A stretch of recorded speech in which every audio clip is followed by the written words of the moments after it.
근데 지금 AI 시대에선 데이터가 왔다 갔다 하는데 거기 데이터가 에너지를 먹잖아. 그러니까 물도 먹거든요. 그러면 네. 그런 부분들의 그 소위 얘기하는 가장 좋은 지역이 어디야? 이제 이런 상황이 발생을 하죠. 원래 항상 그 새로운 문명의 변화가 어떤 나타났을 때에는 그거로 인해서 도시의 흥망성쇠가 바뀌지 않습니까? 그 단계까지 생각을 하고 있는 거예요. 근데 이렇게 지금 지는 대로 짓다가는 지구를 다 불태워도 안 될 것 같은 거죠, 지금. 이게 이제 미래 방향성이에요. 아직까지는 아직까지는 아니지만. 이쪽에 있는 플레이어들은 거의 안 나왔죠. 지금 현재는 여기 집중하시면 돼요. 조고 관련된 회사들을 네. 사야 되는 건죠.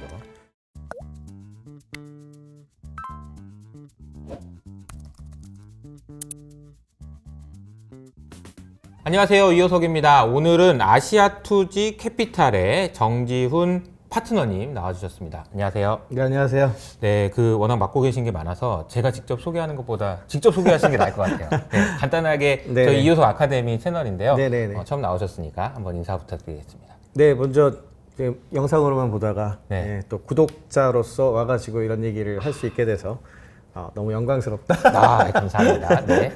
네, 저는 아시아투지 캐피탈이라고 하는 이제 미국에 있는 벤처 캐피탈이고요. 저하고 나머지 실리콘밸리 파트너 두 분하고 같이 만든 한 그렇게 많이 큰 규모는 아니고 한국 돈으로 한 400억 정도 운영하고 있는 초기 어떻게 보면 이제 스타트업 투자하는 네. 딥테크를 전문으로 투자하고 있고요. 실리콘밸리에서 투자하지만 그래도 아시아투지라는 이름을 붙인 이유는 한국이나 일본이나 이제 이 아시아 지역에 굉장히 뛰어난 딥테크 회사들이 많아요, 의외로. 근데 시장은 딥테크요? 딥테크라고 그러죠. AI라든지 지금 AI가 지금 제일 큰 화두지만 네. 예를 들어 보안이라든지 클라우드라든지 이런 종류들 있잖아요. 네네. 이런 정도로 깊은 기술이다 그래서 딥러닝 하지만 딥테크라고도 하거든요. 그렇군요. 네, 그런 기술적 영역에 있는 기업이 실리콘밸리에만 있는 게 아니라 사실은 우리나라나 일본이나 아시아에도 굉장히 좋은 회사들이 많거든요.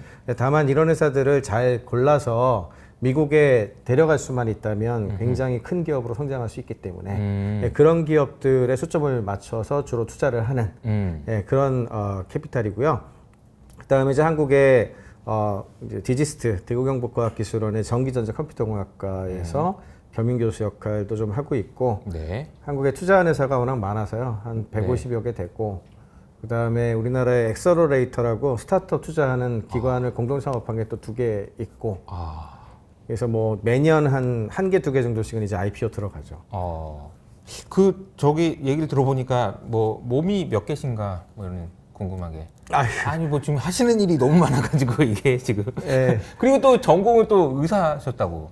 네, 의학 전공했죠. 네. 그러니까 이게 지금 어떻게 되는 겁니까? 이거 남들은 지금 이거 얘기하신 거 하나도 하기 힘든데 이거 너무 욕심쟁이 아니신가 이런 생각이 좀 드네요. 원래 이제 사람마다 타고나는 게 좀 있잖아요. 네, 저는 이제 좀 이게 안 좋은 버릇일 수도 있는데 뭔가 새로운 걸 발견하고 빨리 배우는 것까지 좋아하고 네네. 그다음에 어느 정도 레벨이 올라가면 네네. 잘 아시겠지만 이게 90까지 올라가는 데는 빠른데 원래 90에서 100 가는 게 어렵잖아요. 그렇죠. 속도가 처지지 않습니다. 네, 그때쯤 되면은. 네. 그때쯤 되면 이제 딴 걸 해요.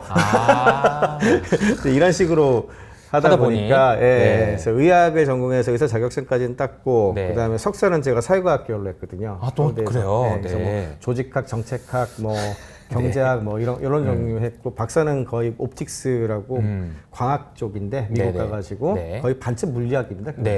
그걸로 해서 박사를 받고 상응 경제경영 분야에서 많이 탔죠. 네. 제가 이제 얘기를 듣다 보면 여러분들 아시겠지만 이런 분들을 제가 자주 뵙습니다. 약간 천재과시거든요. 이게 다양하게. 그래서 여기 이제 그 인터뷰를 할 때 주의해야 할 점은 일로 가다가 절로 갔다가 이렇게 될 수 있기 때문에 딱 집중해서 오늘 좀 얘기를 들어봐야 될 것 같은데요. 제가 이제 부탁드린 거는 이런 부분입니다. 최근에 이제 AI와 관련된 이야기, 특히나 책 안단효라고 해가지고 안대공학 에러님하고 단테 영상 보시고 페이스북에 좀 좋은 소감을 남겨주셔가지고 저희가 또 인연이 된 것 같은데 또 투자하시는 분들이 지금 갈팡질팡 도대체 어떻게 되는 건가 잘 모르겠다 이런 생각도 하시는 것 같고 촬영일 기준으로 오늘 이제 갑자기 장 끝나기 전에 삼성전자가 막 급등하고 있어요. 야 이거 대때더라 막 이래요. 또 막 이제 시장이 좀 우왕좌왕하는 것 같아요. 그래서 저는 이제 오늘 단기적인 이야기가 아니고 좀 장기적으로 봤을 때 우리가 AI라는 띠을 가지고 어떤 시각으로 이 현상을 봐야 되는지에 대해서 차분하게 좀 설명을 해주시면 좋을 것 같다는 생각이 좀 듭니다. 네네.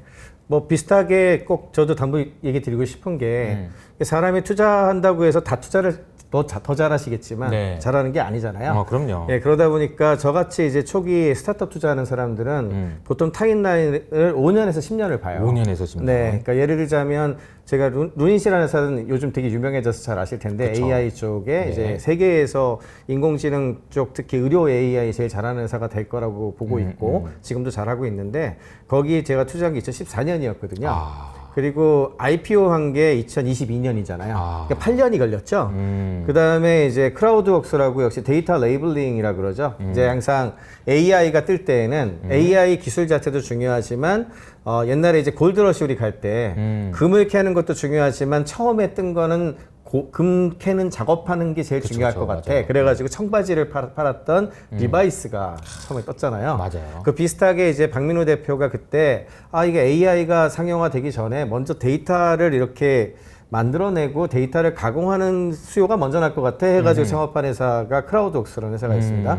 거기 엔젤 투자한 게 2016년이었는데 2023년에 IPO 했거든요. 그러니까 7년 걸렸죠. 그러니까 뭐 8년, 7년, 그보다 짧은 회사들도 있기는 한데, 한 요 정도 타임라인을 가지고서 저는 시각을 보고, 투자를 하고 있고, 그에 비해서 이제 이미 이제 이제 열려있는 퍼블릭 마켓 같은 경우에는 당장 이제 뭐 작년에 실적 올해 앞으로 2, 3년 내에 매출이 어떻게 되고 이거에 따라 가지고 장이 왔다 갔다 하지 않습니까? 그 요런 타임 갭, 그러니까 5년 정도 격차 있다고 보시면 될 것 같은데 5년 정도의 격차를 두고서 제가 말씀드리는 거를 좀 생각하시면 될 것 같아요. 네, 너무 흥미진진합니다. 지금 사실 뭐 당장 내일도 궁금하긴 하지만 5년 후도 너무 궁금해요. 네. 네네. 어떻게 어떤 이야기부터 시작해 볼까요? 일단 이제 그 기술이라고 하는 것이 라이프 사이클이 이렇게 있는데 네. 라이프 사이클에서 제일 중요한 게 뭐냐면은 효용성을 증명하고 나서부터가 중요합니다. 그래서 이제 우리가 초기 투자를 할 때에도 그냥 과학적인 어떤 근거만 갖고 투자를 하진 않고 이게 진짜로 이제 앞으로 뭔가 변화를 가져오겠구나 하는 타이밍이 있거든요. 이제 그 타이밍을 언제 잡냐 하면은 사용자들이 그 기술을 보고 돈을 내기 시작할 때, 첫 번째 돈을 내기 시작하는 시점이 언제냐. 그 다음에 두 번째는 많은 사람들이 쓸 수 있게 이렇게 양산이라 그러죠. 제품으로 치면 양산이고, 서비스로 보자면은 뭐 앱이나 서비스가 나와가지고 많은 사람들이 막 쓸 수 있게 되는 시점. 그 시점부터 이제 계산을 하거든요. 그러면 이제 AI 같은 경우에도 사실은 이번에 AI의 어떤 그 사이클이, 이번 사이클이 2012년부터 기술적으로는 시작했다고 봐요, 대체로. 딥러닝이라고 하는 개념 자체가 그때 출발을 했었으니까. 그리고 중간에 알파고 같이 굉장히 큰 사건도 있었고요. 그게 2016년이었잖아요. 네. 근데 2022년 될 때까지 10년 동안은 그냥 다들 그냥 사이언스의 영역 아니면은 이제 실험해보는 영역이라 그래야 될까? 이제 그런 느낌으로 쭉 가다가 2022년 10월에 챗GPT 나오면서 사람들이 구독하고 실제 유료 결제를 하잖아요. 그리고 굉장히 많은 사람들이 쓰지 않습니까? 그럼 이때부터 시작이 돼서 앞으로 그렇게 되면 보통 이게 그 전체 사람들의 행위를 바꾸고 인프라 다 셋업되고 서비스 할 때까지 기존에 과거에 이제 PC 인터넷 때도 그랬고 모바일 소셜 미디어 때도 그랬고 이게 한 20년 걸려요. 그러면 지금 2022년부터 시작해서 짧으면 최대로 짧으면 한 10년일 것 같고 길게는 한 20년 봐야 되니까 그러면 2022년부터 2032년, 2042년 이렇게 봐야 되잖아요. 그 중간중간에 뭔 일이 있을까? 이제 이렇게 봐야 되는 건데 일단 처음에는 기존에 있는 인프라 위에 AI를 입혀서 서비스를 하게 되겠죠. 네. 그 서비스를 하다 보니까 일단 그 기존에 있었던 그 AI 반도체 부분을 서비스했던 회사가 가장 수혜를 많이 봐요. 그러니까 이제 엔비디아가 여기서 이제 그 역할을 하게 됐고. 네. 그다음에 두 번째로 기존에 있었던 서비스들 중에서 마이크로소프트 같은 회사의 애저라고 하는 클라우드 서비스가 있잖아요. 네. 그 위에 그대로 이제 AI 서비스를 올린 게 챗GPT인데 그런 서비스가 이렇게 진행이 되다 보니까 점점 많이 커졌잖아요. 근데 이제 문제가 이제 어떻게 발생하기 시작했냐 하면 이제 점점 그로스가 이렇게 올라오는 거 아닙니까 이제. 이렇게 올라오니까 GPU 포함해가지고 반도체도 무지하게 필요하고. 감당이 안 되는 거죠. 네, 그렇죠. 네. 이제 감당이 안 되기 시작을 했어요. 그래서 일단 첫 번째 앞으로 향후 5년간 본다면 이번에 이제 5년 타임라인으로 말씀을 드릴게요. 네. 향후 5년간을 봤을 때 가장 중요하게 보고 있는 게 지금 이제 가트너 그래프를 제가 잠깐 보여드리고 있는데요. 네. 이 가트너 그래프를 보시면 이 AI로 인해서 클라우드 인프라스트럭처 이제 클라우드 인프라가 네. 엄청 많이 필요하게 된 거예요. 이제 이게 클라우드 인프라라 그러면 조금 더 좀 어떻게 보면은 좀 추상적일 수 있으니까 간단하게 말씀을 드리면 네. 데이터 센터가 엄청 늘어나야 돼요. 그리고 데이터 센터에서 쓰는 서버가 많이 늘어나야 되거든요. 네. 그냥 여러분들이 감을 잡기 쉽게 그냥 설명을 하나 좀 드리자면 숫자적으로 지금 현재 전 세계에서 이제 클라우드 인프라 서버를 가장 많이 운영하는 회사가 어딘지 아세요? 클라우드 인프라. 예. 아마존? 아마존 1등입니다. 네. 예, 여러분들도 이 정도는 저는 이제 항상 정확한 데이터라기보다 항상 중요한 그 데이터 숫자는 외우고 다녀야 된다 생각을 네, 하거든요. 네. 근데 그게 아주 정밀할 필요는 없고 그냥 대충만 그리고 알아도 감을 잡고 있어야 되니까. 페르미 추정할 수 있으니까 네, 네. 그 클라우드가 시장이 100이면요. 전 세계가 100이라고 치고 60에서 65%를 세 개 회사가 독점을 하고 있어요. 네. 그 세 개 회사가 어디냐 하면 지금 아마존, 말씀하신 아마존, 그리고 마이크로소프트, 그리고 구글 이렇게 셋입니다. 네. 이 셋이 어떻게 대략 되고 있냐면 3대 2대 1 이렇게 생각하시면 돼요. 3대 2대 1. 예, 네. 아마존 30, 마이크로소프트 20, 구글 10. 이거 정확하게는 틀립니다. 네네, 매년 그러나 달라지고 시장이 느낌이, 오르락내리락하기 때문에 근데 감을 잡는 그냥 정도로. 감으로 얘네 셋이 합쳐 60에서 65 정도 왔다리 갔다리 하고 있고 그 사이에서 누가 좀 올랐다 내렸다 한다. 근데 3대 2대 1 요래 생각하시면 돼요. 그럼 아마존이 1등이라고 치고 네. 아마존이 전 세계에서 운용하는 서버 대수가 얼마나 될까요?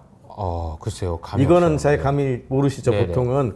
근데 간단하게 이것도 이제 설명을 드리면 이거 리전이라고 그러는데 데이터 리전, 센터 지역? 그렇죠. 그러니까 한 지역의 데이터 센터를 와장창 지을 거 아니에요. 그러면 이제 거기다가 공장처럼 막 집어넣는단 말이에요. 네. 그러면 이 리전을 그 아마존이 전 세계 100개 정도 운영해요, 지금. 전 네, 세계에. 네. 그러면 일단 100개를 운영한다는 거고 대충 리전을 거기에다가 리전당 서버가 들어가겠죠. 그럼 얼마나 들어갈까요? 한 리전에 서버가 몇 개씩 운영할까? 한 지역을 한번 텄어. 그럼 거기다가 왕창 넣을 거 아니에요. 몇 대나 운영할 것 같습니까? 모르겠습니다. 네. 1만 대에서 5만 대. 1만 대. 에서 5만 대. 최저 제일 작은 게 5만 대, 많은 데는 5만 대까지 한다 그래요. 네. 그럼 그러면 대충 500만 개 정도 되는 최대 거예요? 하면 만 개에서. 500만이 되고 100만 개에서 최저 하면 500만 개. 100만이 되죠. 그래서 정확하게 알 수는 없어요. 얘네가 발표를 안 하니까. 네. 근데 이제 추정은 150만에서 250만 사이일 거야라고 생각을 합니다. 얘네가 이 정도가 한 30%대라 정도 생각을 하시면 돼요. 네. 그럼 예를 들어 한국 같은 경우에는 뭐 저는 주로 SK랑 일을 워낙 많이 하니까 SK가 데이터 센터 7개 운영하거든요. 주로 브로드밴드가 지어요. 이쪽 같은 경우에는. 나머지 회사들도 이렇게 그런 식으로 짓는 거죠. 이제 그러면은 지금 그로스 보시면 아시겠지만 이 숫자가 저렇게 연 성장률이 CAGR이 24.5%. 엄청나죠. 네. 저게 이제 해가 거듭하면 거듭할수록 얼마나 많이 늘어나야 되는지를 금방 아실 수가 있을 건데 아마존이 한 그 정도고 그보다 조금 작은 게 마이크로소프트, 그보다 조금 작은 게 구글이라고 생각하시면 되니까 근데 이제는 AI를 다 쓰기 시작하면 저거를 감당을 해야 되니까 그걸 계속 지어야 될 거 아닙니까? 저 지어야 되는 클라우드 인프라에 들어가는 심지어는 여기 집어넣는 거에 여러 가지가 구성이 되거든요. 네. 그런 여러 가지들을 다 지금 메꾸어 넣어야 되는 게 지금 가장 큰 숙제죠. 여기서 지금 다 걸려 있어요. 데이터 센터가 네네네. 정말 중요하다는 거고 여러분들 숫자 말씀하셨지만 몇 가지들 숫자를 체크해 보시면 좋을 것 같습니다. 아까 그 금액 기준으로 보면 2024년 네네. 기준으로 인프라스트럭처 애저 서비스 그러니까 서비스로 제공하는 인프라스트럭처가 대략 한 200빌리언 네네네. 우리 돈으로 200조 정도가 좀 넘는 네네. 그게 이제 금액이라는 것을 생각하시면서 들으시면 좋을 것 같습니다. 네네네. 네. 그러다 보니까 이제 그 클라우드 업체에 해당하는 회사가 네. 우리가 어떤 인프라를 제공합니다라고 이야기하는 게 굉장히 중요해졌어요. 그래서 얘네들이 선택하는 것에 따라서 반도체 칩의 이 수요가 왔다리 갔다리 하는 네. 이제 그런 상황이 됐죠. 그래서 보통은 그래서 이 클라우드 인프라가 가지고 있는 회사가 주문하는 게 되게 중요하기 때문에 그들이 갑이에요, 보통은. 그러면 이제 지금 얘기한 대로 얘기를 하자면은 아마존이 100만 대 이상을 갖다가 이렇게 쓰고 있으니까 한번 얘네 걸 채택을 하면은 순식간에 들어가는 거 아닙니까? 그러네요. 그러니까 가장 큰 손이 될 수밖에 없겠죠. 네. 그래서 아마 이번에 이제 엔비디아 실적 발표하신 거 보시면 아시겠지만 과거에 엔비디아 실적 발표한 거하고 제일 크게 다른 점이 뭐냐 하면은 네네. 전에는 이 작년 재작년부터 AI 붐과 함께 나타나는 현상인데 전에는 원래 엔비디아 하면은 진짜 GPU 진짜 GPU라고 좀 이상하네. 원래 그래픽 프로세스 유닛이잖아요. 네네네. 그러니까 원래 이제 게임기 꽂아가지고 지퍼스 맞아. 이제 그거 팔아가지고 이렇게 수익을 냈던 게 원래 제일 컸던 거였거든요. 네.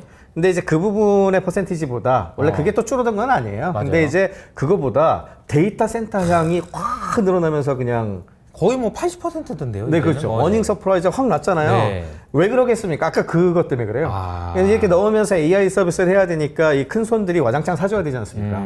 예, 그러면 안 그러면 구색이 안 맞추잖아요. AI 서비스를 한다는데 이게 그쵸, 없으면 그쵸. 구색이 안 맞추잖아요. 그래서 집어넣게 되고 사실은 그래서 대다수의 사람들이 엔비디아 GPU 써본 적이 없어요. 본 적이 없어. 예, H백 같은 거 직접 써보신 분 안 계시거든요. 거의. 대부분 어디 있냐? 그 안에 들어가 있죠. 그러면 이제 얘네들이 어떤 식으로 서비스를 제공하냐 하면 제가 지금 아마존의 그 서비스 제공하는 그림을 갖고 왔는데 네네. 이렇게 선택을 하라 그래요. 아하. 그럼 보면은 이제 ADEX, 엔비디아 A100. A100이 지금 제일 많거든요. 지금 제공하는 네. 거는. 그럼 이거를 이름은 P4D라고 표현해요. 노드 이름이에요. 네. 그다음에 엔비디아 T4 이것도 이제 엔비디아 칩 이용해서 만든 거, 이것도 엔비디아 A10G라고 엔비디아 거 이용해서 만든 엔비디아 게 세 개죠 지금. 네, 이쪽은 인퍼런스 쪽이고요. 네. 인퍼런스 추론이죠, 쪽에 추론. 추론 쪽으로 서비스하는 그걸 맞춰가지고 같이 하는 쪽이고 이쪽은 트레이닝 같이 하는 쪽이거든요. 그러면서 여기 또 인텔 하바나 가우디 넣어놨죠. 예, 그리고 여기 보면은 New라고 해가지고 아마존 웹 서비스 트레이니움이라고 해놨죠. 예, 이게 뭐냐면 작년 10월달에 아마존이 자체 반도체 발표하면서 그 집어넣은 거거든요. 이게 얘가 새로 들어갔고 그 재작년에 그 인퍼런시아라고 추론 쪽은 먼저 발표를 했었어요. 이렇게 6개를 제공하잖아요. 네네. 자, 이러면 이제 예를 들어서 뭐가 없습니까 여기 지금 우리 흔히 알고 있는 AI 반도체 중에 AMD가 없죠. AMD가 없네요. 자, 이러면 어떻게 됐냐? AMD를 안 선택해 줬으니 AMD의 수요가 별로 없어지는 거죠. 예를 들자면, 네. 그러니까 이런 애들이 얼마나 이거 선택해 주느냐가 상당히 중요해요. 이게 약간 그 옛날에 그 PC 할 때 요거 그렇죠. 이게 조립용 PC 뭐 이런 느낌이네요. 네네네네. 조립용 PC 잘 만들어주세요. 그러면 거기서 요거랑 요거 넣어서 이렇게 하면 됩니다라는 그런 느낌인데 네네. 여기 지금 아까 말씀하신 데 AMD는 없고 엔비디아, 인텔 요렇게만 좀 있는 것 같아요. 네. 근데 아마 인텔은 지금 별로 없는 게 이게 오늘 여기 그래프를 갖고 오진 않았는데 아마존에서 이제 사용자들이 이 클라우드 서비스를 이렇게 올려서 쓰면서 네. 우리는 GPU 이거 쓸 거야 선택을 할 거 아니에요. 인텔 선택하는 비율이 1%가 안 돼요. 1%. 1%가 안 되니까 없다는 얘기네요. 아마존이 뭐 이렇게 넣어주고는 있는데 이거 안 쓰대 사람들이 뭐 이럴 거 아니에요. 그러면은 이제 엔비디아를 많이 선택을 하겠죠. 네. 엔비디아 선택률이 2022년, 2023년 데이터를 보면 한 70에서 80% 사이 정도 선택을 해요. 예, 70에서 80%, 90%까지는 안 돼요. 생각보다 네. 그렇게 많지는 않고 7, 80 정도 되고 그 다음에 이제 아마존 자체 서비스 있죠. 아마존 자체 칩. 이것도 TSMC가 만들거든요. 요거 선택 비율이 좀 많이 올라가서 한 20%대까지는 되는 거 아니냐 이런 얘기 나오고 있죠 지금. 그러니까 이렇게 선택을 하는 이제 클라우드 업체들이 되게 중요하게 돼 있는데 이러면 이제 만들만 하죠. 왜? 사실은 아마존이 반도체 왜 만드느냐 그런 얘기 되게 많이 하는데 AI 반도체 만들잖아요. 왜 만드느냐 그러면은 아까 말씀드린 대로 그냥 자체 반도체 자체 서버가 150만 대에서 250만 대가 있어. 그 말은 150만에서 250만 대의 수요가 잠재 수요가 있다는 얘기죠. 그럼 자기네 걸로 교체 수요만 발주해서 만들면 되잖아요. 그럼 설계를 해. 설계하는 데를 안나푸르나랩이라고 그 전에 인수를 한 회사가 있거든요. 그 회사를 가지고서 팹리스로 설계를 한 다음에 이 설계한 거를 TSMC에다 맡겨요. 그 TSMC가 만들거든요, 이것도. 심지어는 4나노 공정 똑같은, 그러니까 엔비디아하고 똑같은 공정에서 만듭니다. 그래서 엔비디아보다 사실은 TSMC가 더 많은 정보를 갖고 있어. 전 세계에 지금 현재 반도체, AI 반도체 생산은 네. 지금 현재는 100% 특히 데이터 센터향, 그러니까 네. 서버향은 100% TSMC가 만들고 있거든요. 우리 흔히 얘기하는 파운드리 얘기할 때 네. 1등이 TSMC, 2등이 삼성, 3등이 인텔 이렇게 그 뉴스 보면 얘기를 그렇게 하잖아요. 나오잖아요. 네. 근데 지금 현실적으로는 AI 반도체는 특히 데이터 센터, 데이터 센터향 AI 칩은 그냥 현재는 100% TSMC예요. 그런 게 어딨나 싶긴 하지만 실제로 100% TSMC로. 네, 아까 네. 말씀하신 대로 이게 그 데이터 센터 지으려고 하는 뭐 아마존, 마이크로소프트, 구글 이런 회사들도 뭐 가져와야 되니까 그렇죠. 해야 되는데 엔비디아 말고 내가 따로 만드는 거는 또 TSMC, 엔비디아도 그렇죠. TSMC. 그렇죠. 그러니까 이제 결국은 TSMC 이렇게 되는 거예요. 그래서 TSMC가 얼마나 이걸 확보하느냐에 따라 가지고 희비가 엇갈려요 지금은. 그렇지. 이거 어디다 줄까? 뭐 이런 그렇죠. 느낌인 거죠. 계약을 미리 할 거 아닙니까? 그쵸. 그래서 이 노드에선 이거 얘네 거 생산, 쟤네 거는 여기서 생산 이래야 되니까. 그렇죠. 그러니까 이제 어디까지 알아보고 오셨어요? 이런 얘기입니다. 거의 그렇게 되죠. 금액 어디까지 알아보고 오셨어요? 거기다 그거는 좀 불가능한데요. 뭐 네, 이런 거기다 느낌으로. 심지어는 좀 특정 노드 공정에 미리 선 현금 질러가지고 왕창 확보하는 회사들이 있단 말이야. 애플 같은 애들. 예, 뭐 3나노는 우리 걸로 먼저 빼놔라, 니네 네, 나중에. 애플이 거의 다 잡고 있거든요. 3나노 야, 그동안 내가 니한테 해준 게 어딘데, 야, 이거 좀 빼놔. 이런 느낌인 거죠. 그런 거죠. 그래서 이제 엔비디아조차도 TSMC의 생산 캐파에 딸려서 얘는 설계만 하니까. 그러니까 만드는 건 한정돼 있고 만드는 데가 적으니까. 네. 그리고 수요는 지금 넘쳐나지 않습니까? 아까 보여드린 그렇죠, 것 같이. 그렇죠. 그러니까 계속 쇼티지죠. 이 가격만 쇼티지가, 돈 벌려면 가격 올려야죠. 그러니까. 그렇죠. 가격을 그래서 한정없이 올리잖아요. 네. 이번에 이익률 보셨죠? 엄청나더라고요. 예, 이게 사실은 그 얘기를 거꾸로 얘기하자면 어떻게 되냐면은 얘네가 아마존이든 좀 구글 데이터는 제가 안 갖고 왔지만 구글도 90대 10이거든요. 90대 10, 90이 엔비디아고요. 90은 아니다, 89. 예, 89. 예, 그 정도. 80 한 후반에서 90 사이에요. 그 구글도 자체 반도체 벌써 6번째 버전이 나왔어요. 그 TPU라 부르는데. 네, 맞아요. TPU. 예, 그게 이번에 6번째 버전을 발표를 했는데 그러면 굉장히 오래 한 거거든요. 그쵸, 거의 10년 가까이 했단 말이에요. 네, 네. 근데 그 오랜 기간 동안 점유율이 지금 10%야. 그냥 바보 같은 거긴 해요. 사실 구글 그 정도밖에 못 하고 있다는 게. 여튼간에 구글도 TPU를 어디서 만드냐? TSMC가 만들어. 네, 같이 결국은, 만들어. 예, 결국은. TSMC가 만들어. 근데 이제 얘네들 입장에서 뭐가 문제냐면 마찬가지로 마이크로소프트도 한 80%대가 엔비디아한테 의존하거든요. 오픈 AI 해가지고 하니까 엔비디아가 만들고 있는데 근데 문제는 엔비디아 GPU가 비싸잖아요. 얘네들은 돈을 줘야 되잖아. 그쵸. 그럼 이제 클라우드로 돈 징수는 얘네가 하죠. 왜냐면 우리가 10불, 20불 내는 게 결국에는 이 세 회사들한테 거의 들어가니까. 일단 들어가죠. 그럼 걔네들이 이제 돈을 들고 있다가 돈을 줄 거 아닙니까? 그럼 가치 이전 어디로 가냐 하면 그 비용의 거의 대다수, 심지어는 적자 내면서 좀 서비스하는 데도 있다고 그러니까 그 대다수가 결국 누구로 들어가냐? 엔비디아 포켓에 들어가고 있죠. 그러면 솔직히 이 돈 걷는 사람 입장에서는 저기 너무 원가가 너무 많이 들어가는데 그쵸. 이거 좀 얼마나 어떻게 배 아프죠. 진짜 배 아프죠. 그러니까 다 이렇게 만들고 있는 거예요. 그래서 지금 조금씩 이 시장의 퍼센티지는 잠식되고 있습니다. 네. 이 데이터는 뭐냐 하면 사실은 이제 아까 인퍼런시아나 트레니움 같이 자체 반도체가 얼마나 차지할까 이제 그런 부분에 대한 것들이 나오진 않았단 말이에요. 그래서 그 전 사건을 좀 보여드리려고 갖고 온 건데 네. 그 전 사건이 뭐냐 하면 원래 이제 아마존 웹 서비스에서 이제 클라우드 서비스를 할 때 우리 흔히 얘기하는 가장 많이 쓰이는 그 CPU를 써야 되니까 네. 지금까지는 X86이라고 그래요. 그 인텔 CPU 썼거든요. 맞아요. 인텔하고 AMD. 인텔. 예, 두 군데 거를 거의 다 썼죠. 그러니까 이제 인텔 AMD가 양대 산맥으로 CPU 시장을 거의 잡아먹고 있었거든요. 그냥 보시면 여기 벤더 A, B인데 벤더 A 누가 봐도 벤더 A가 인텔이고 이 벤더 B는 AMD예요.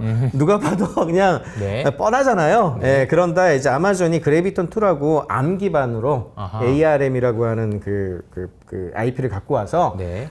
이거 CPU에 대한 부담이 너무 커서 CPU를 좀 저전력도 하고 그다음에 병렬로 처리할 수 있는 암으로 만들어 봐야지 하고 설계를 하나 했어요. 네네. 이제 그게 그래비톤이라고 하는 그 칩이거든요. 그걸 이제 2019년 12월에 발표를 딱 했어요. 네네. 이때까지만 하더라도 이 초기에는 이제 조금씩 실험적으로 쓰고 있었던 거고 이때까지만 하더라도 거의 뭐 별 변동이 없었죠. 예, 그러다가 2020년 6월달 딱 들어가니까 이렇게 늘어나기 시작을 했죠. 비중이 갑자기 예, 늘어나기 시작해서 1년 뒤에 이게 이제 신규 인스턴스 기준, 그러니까 새로 원래 쓰던 거는 그 사람들이 잘 안 바꿔요. 이게 바꾸고 네네. 하면은 이제 또 CPU 다시 바뀌면 막 복잡하니까. 컴파일 다시 해야 되고 막 이래야 되니까 부담되잖아요. 그래서 신규 인스턴스, 신규로 등록하는 거 중심으로 많이 보는데 1년 뒤에 신규가 그냥 그래비톤이 반을 먹었어요. 지금은 60%가 넘어가는 걸로 제가 알고 있는데 그러면 이제 얘네들이 줄겠죠. 예, 지금 사실 인텔하고 AMD. 예, 인텔 주가가 빠지는 데는 이유가 여기도 있습니다. 있네요. 사실 이제 이런 그 서버 쪽 심지어는 이제 그래비톤을 만들었던 그 아마존만 그런 게 아니고 이제 원래 이제 엔비디아 같은 경우에도 그 GPU만 만들고 CPU 부분은 안 만들었었거든요. 서버는 그냥 인텔 X86 써라 이러고 있었단 말이에요. 그랬는데 요즘 어떤 거를 하고 있냐면 이제 GB 그레이스 블랙웰이라고 그러죠. 그 앞에 네. 그레이스 허퍼고 그 그레이스가 네네. 암 기반 CPU 요 그래비톤 같은 거거든요. 아. 그러니까 이걸 그냥 한 덩어리에 넣었어요. 그러니까 엔비디아도 이제 드디어 X86 안 쓰고 자기네 거 만들어. 네. 거기다가 그 구글도 이번에 그 네오버스 이제 암 기반으로 해가지고 자기네 CPU 만들어가지고 넣었잖아요. 그러니까 이런 식으로 이제 점점 이걸 테이크오버를 하는 거죠. 그러면 이제 아까 전에 아마존의 추론 엔진 관련된 것들이 들어갈 텐데 이 추론 엔진이 추론 칩이 얼마나 채택이 될지를 두고 봐야 되겠죠. 근데 이걸 갖다가 우리가 서비스를 하고 있으니까 고객님들한테 엔비디아 거 쓰지 마시고 우리 거 쓰세요. 이거 못 합니다. 왜냐하면 그 수많은 고객들이 다 엔비디아 거 가지고 트레이닝 시키고 서비스하고 있었는데 네. 어느 날 갑자기 아마존이 자기네 칩 만들었다고 우리 거 써. 그러면 어떻게 하겠습니까? 안 써, 나 아마존 차라리 안 쓸래 이러지. 아, 그쵸, 아마존 안 그쵸. 쓰고 저기 구글로 가든지 마이크로소프트든지 그럴 거 아닙니까? 네. 그러니까 그걸 이제 사실은 강요를 못 해요. 강요를 못 하고 자연스럽게 시장에서 이렇게 선택되게 만들어야 되거든요. 이게 이제 약간 제가 좀 부연 설명을 드리면 이런 거예요. 이제 여러분들이 데이터 센터를 사용하는 사용자 입장이라고 생각하면 그냥 그 PC 산다고 생각하세요. 조립용 PC. 그쵸. 네. 조립용 PC 살 때 이제 뭘로 만들어주세요라고 하는데 그 파는 애들이 있는 거죠. 그러니까 용팔이라고 하나? 그렇죠. A라는 아마존이라는 용팔이, 뭐 구글이라는 이런 애들이 이제 데이터 센터 우리가 잘 만들어 드릴게요 했는데 야 제일 좋은 거 엔비디아 넣어서 해 그랬는데 자기들이 아니 내가 만든 것도 있는데 내 거 만든 거 쓰세요 이렇게 얘기해봤자 잘 안 듣는다. 뭐 그렇죠. 이런 개념인 거죠. 그런 개념이죠. 네. 예, 사람들은 엔비디아까지 제일 좋다고 하는 걸로 좋아하니까. 넣어주세요. 예. 이렇게 얘기한다는 거죠. 그랬는데 이제 최근에 이제 어떤 인퍼런시아가 나오고 나서 이제 고객들 중에 이제 테스트를 해보는 사람들이 있을 거 아니에요. 네네. 테스트를 해봤더니 예를 들어 이제 이거는 그 추론 관련된 비용으로 환산을 한 건데 국내 한 업체가 한 거예요, 사실은. 네. 국내 한 업체가 테스트를 해가지고 이제 그걸 올렸는데 같은 그 초당 네. 어느 정도 드나 성능이 얼마나 1000TPS 기준으로 해서 돈이 얼마나 들어가나. 돈이 얼마나 들어가나. 클라우드 기반으로 하니까 이제 그 거꾸로. 이렇게 해가지고 그 월달 얼마 나오더라 이게 나올 거 아닙니까? 네네. 청구서가 나오잖아요. 청구서가. 청구서 한번 같은 모델 다르게 올려가지고 컴파일을 해가지고 비교를 해본 거예요. 아하. 그랬더니 요게 이제 이 하얀색, 노란색, 그다음에 빨간색 이게 이제 그 엔비디아 그 칩들이군요. 서로 다른 아까 AMD가 세 개가 있죠. 엔비디아가 세 개가 있었잖아요. 네네. 세 개를 선택해서 그 중에 두 개를 선택했을 때 이 정도 비용이 나왔는데 아마존이 좋다 그래가지고 아마존 거 한번 선택을 해서 컴파일 다시 해서 올려봤더니 이 정도 가격이 나온 거예요. 아 싸네요. 싸죠, 역시. 많이 싸죠. 4분의 1, 뭐 5분의 1까지 네네. 이렇게 싸요.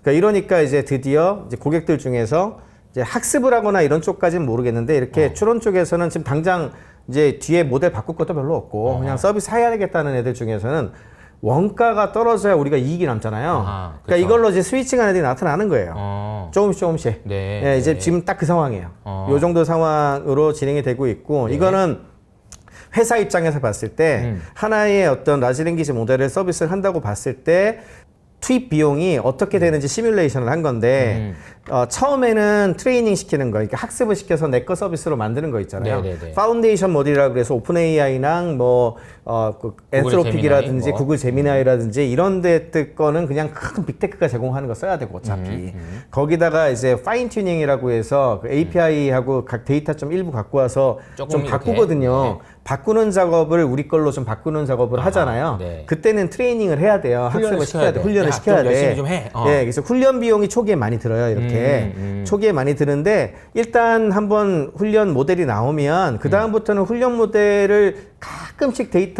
좀 더 넣어서 업데이트하는 수준이지 그렇게 돈이 많이 안 들거든요. 그래서 처음에 초기 비용이 많이 들고 요렇게 돼요. 이게 약간 그런 거 생각하시면 됩니다. 초등학교 때 그 학원비가 많이 들어요. 그렇지. 그리고 나서 이제 졸업하고 나면 별로 안 드는 거랑 예, 비슷한 그런 거예요. 비슷하죠. 네. 그에 비해서 서비스 차지는 어떠냐면은 아하. 서비스 차지는 처음에는 유저가 없으니까 유저가 없으니까 0에 수렴하다가 점점 유저가 늘 거 아닙니까? 요렇게 늘어가지고 계속 이건 이렇게 늘거든요. 그 시간이 지날 때는 초기에는 여기가 이렇게 큰데 시간이 지나면 지날수록 추론 쪽 비용이 훨씬 커요. 훨씬 커져요. 그러면 이제 이와 관련된 그 서비스 비용 부분으로 원가는 수렴하게 돼 있죠. 이제 이게 지금 이제 여기에서 여기 넘어가는 중이에요. 이렇게 넘어가는 중이다라고 생각하면 되고. 그래서 이번에 또 그 엔비디아의 컨퍼런스 콜 그 실적 발표했을 때 되게 중요한 그 질문 중에 얘기가 나온 게 네. 특히 젠슨항이 또 열심히 프로텍션 하려고 했던 게 네네. 이제 이런 식으로 넘어갈 거라는 걸 아니까 그쵸. 물어봤죠. 추론 쪽으로 해서 이 관련된 거에 엔비디아가 안 쓰이면 어떡하냐 그랬더니 이제 젠슨항이 하는 말이 아니다. 뭐 엔비디아 걸로도 추론 많이 해. 그리고 추론 쪽으로도 충분히 그 늘어나니까 걱정하지 마라. 이런 얘기를 한 거잖아요. 그래서 이번에 또 그 사단이 난 사건 전 네이버하고 네네. 삼성하고 한번 난리 났었잖아요. 네네. 그게 뭐냐 그 마하1이라는 칩이 추론용 칩이거든요. 추론 같은 경우에는 HBM을 꼭 안 써도 된다라고 했었던 게 이들의 접근이었어요. LPDDR을 썼거든요. LPDDR을 쓰면 좋은 점이 로우 파워니까 저전력인데다가 그 다음에 이제 아무래도 그 메모리 생산 단가가 싸잖아요. 네, 그러니까 용량은 뭐 어쩔지 몰라도 속도 좀 느려도 되고, 그런데 속도가 좀 느린데도 서비스를 해야 되니까 그럼 데이터를 압축을 하면 되거든요. 데이터를 압축을 하면 추론할 때는 그럭저럭 할 수 있어요. 트레이딩 할 때가 문제지. 그러니까 추론용으로 만들어가지고 제공을 하려고 했었던 거거든요. 네, 그렇게 해서 하는 그 접근 방법이 나온 거고, 지금 새로운 반도체 하겠다는 것들을 하는 곳들 대부분이 이쪽에 초점을 많이 맞추고 있는 거예요, 지금. 근데 엔비디아 입장에서는 이렇게 넘어가게 되면은 앞으로의 성장성에서 자기네들이 제약을 받으니까 그 부분에 대한 대응도 해야 되고, 근데 현재는 사실은 돈을 너무 많이 벌고 있잖아요. 이게 만능이니까 이미, 양쪽 다 잘 되거든요. 그러니까 이왕 뭐 어차피 개발하고 지금 열심히 설치하고 이런 때에는 그냥 엔비디아 거 또 소프트웨어도 많고 그게 제일 낫지 않냐. 그러니까 엔비디아 거 계속 써라 이러고 있는 거고, 이제 대용량으로 서비스하는 입장에서는 원가 부담이 너무 많이 되니까 안 되겠다 이런 거고 지금 딱 그 상황입니다. 네. 그래서 이렇게 되니까 이제 데이터 센터가 이제 계속 그 커질 수밖에 없는 상황인데, 네. 문제는 우리가 지금 흔히 얘기하는 아까 그 10,000대씩 운영하는 데이터 센터 있잖아요. 네, 네. 그걸 이제 하이퍼 스케일러라 그래요. 전문용어로. 하이퍼 스케일러. 그러니까 대형 업체들이 굉장히 크게 운영하는 데이터 센터를 얘기하는 거거든요. 이런 데이터 센터는 진짜 부지가 10,000대 들어가야 되니까 얼마나 커야 되겠습니까? 뭐 자세히 모르겠지만 지금 뭐 아파트로 생각해서 네네네. 만채라고 생각하면 그렇지. 무슨 뭐 어디 뭐 네. 생각해보면 그냥 그런 느낌이잖아요. 그죠? 네네. 그러니까 약간 저 한 동에 뭐 몇 대단지 아파트 같은 뭐 그런 느낌으로 거기다 지어야 거기 되는. 뭐 데이터 센터만 쫙 이렇게 느낌이 있겠죠, 그죠? 근데 그게 또 서버만 들어가는 게 아니잖아요. 그러니까요. 거기에 그 수많은 데이터 센터가 전력을 쓰지 않습니까? 그러니까요. 전력 네. 들어가야지. 그 다음에 사실 물도 냉각시켜야 되니까 물도 들어가야지. 이게 엄청나게 여러 가지가 들어가야 되거든요. 그러니까 이제 뭐 아파트 단지 하나 지을 때 밑에 뭐 공사하고 하는 거 생각해 보면 데이터 센터도 비슷할 거란 말이죠. 사람이 그렇죠. 안 살지만 비슷한 인프라들이 갖춰져야 되니까. 그렇죠. 네. 그래서 부지도 있어야 되고요. 땅도 있어야 돼요. 네, 땅도 되게 중요해요. 그래서 지금 이따가 뭐 북유럽하고 미국 사례 좀 얘기를 드릴 텐데, 지금은 사실 그래서 부동산의 어떤 이런 그 변화도 크게 일어날 거라는 얘기들도 많이 저 얼마 나오거든요. 전에 그 블랙스톤의 CEO가 그 얘기를 한 적 있어요. 내 인생에 이런 건 처음 본다. 그렇지. 라고 하면서 예. 이 모든 사람들이 지금 데이터 센터 짓는다고 땅 보러 다니는데 맞아요. 너 좀 눈 돌아가가지고 애들이 장난 네. 아닌 것 같다 이런 네. 얘기를 해요. 그거랑 똑같아요. 이제 옛날에 그 우리 문명이 농업 중심일 때는 강 주변에 네, 평야가 맞아요, 있고 맞아요. 수로로 물을 가는 데가 네. 제일 큰 도시가 되는 거고, 그 다음에 이제 상공업이 중요시했을 때는 바다로 항구로 그쵸, 들어와서 그쵸. 장사 배로, 잘할 배로. 수 있는 그죠. 배, 항구가 있고. 네, 항구가 있는 바다 근처 항구가 되게 중요한 거고, 철도로 왔을 때 철도 교차하는 데가 되게 맞아, 중요했었잖아요. 네, 물류로 일이 왔다 갔을 여기인데. 때는. 네. 근데 지금 AI 시대에선 데이터가 왔다 갔다 하는 통로니까, 그럼 데이터가 왔다 갔다 하는데 데이터만이 아니고 거기 데이터가 에너지를 먹잖아. 그러면 에너지하고 데이터하고 그다음 물도 먹거든요. 네. 얘네들을 갖다가 이렇게 잘 엮어가지고 서비스하는 지역하고 너무 멀면 또 이게 오래 걸리는 데다가 문제가 발생하지 않겠습니까? 그러면 네. 그런 부분들의 그 소위 얘기하는 가장 좋은 지역이 어디야? 이제 이런 상황이 발생을 하죠. 원래 항상 그 새로운 문명의 변화가 어떤 그 나타났을 때에는 그거로 인해서 도시의 흥망성쇠가 바뀌지 않습니까? 이제 그 단계까지 생각을 하고 있는 거예요. 하이퍼스케일러 쪽 얘기를 할 때에는. 그러니까 이렇게 커다란 게 있는데 요래 버리면 이제 또 뭐가 문제가 되냐면은 지금은 클라우드 기반으로 다 하고 있죠. 클라우드 기반으로 다 하고 있는데 요 엣지라고 하죠. 이제 그 스마트폰 요즘 온 디바이스 AI 때문에 얘기들을 되게 많이 하는데 너무 클라우드까지 왔다 갔다 하면 이제 오래 걸리니까 당장 번역하는 거라든지 아니면 사진 찍어가지고 바로 뭐 하는 거라든지 조금만 하면 되는 건데, 그죠? 예, 그런 종류들은 그냥 그 기계 안에서 처리를 해주면 되게 좋잖아요. 그래서 이 두 개만 보통 얘기들 되게 많이 해요. 제일 위에 그 서버하고 요 온디바이스에서 직접 알아서 처리하는 요 두 가지 반도체 쪽. 온디바이스는 사실 퀄컴이나 이런 데가 지금 제일 그쵸. 잘하고 있는데 이 중간 단계들이 되게 많이 커질 걸로 봐요. 왜냐하면 야, 지금 많이 지어야 되는데 언제 그 큰 부지, 우리 그 아파트를 지을 때도 이 대규모 택지 찾아다니면 그 택지 할 수 있는 데가 별로 없거든. 그렇죠. 또 다 설득해야 되고 재개발을 하면 그쵸.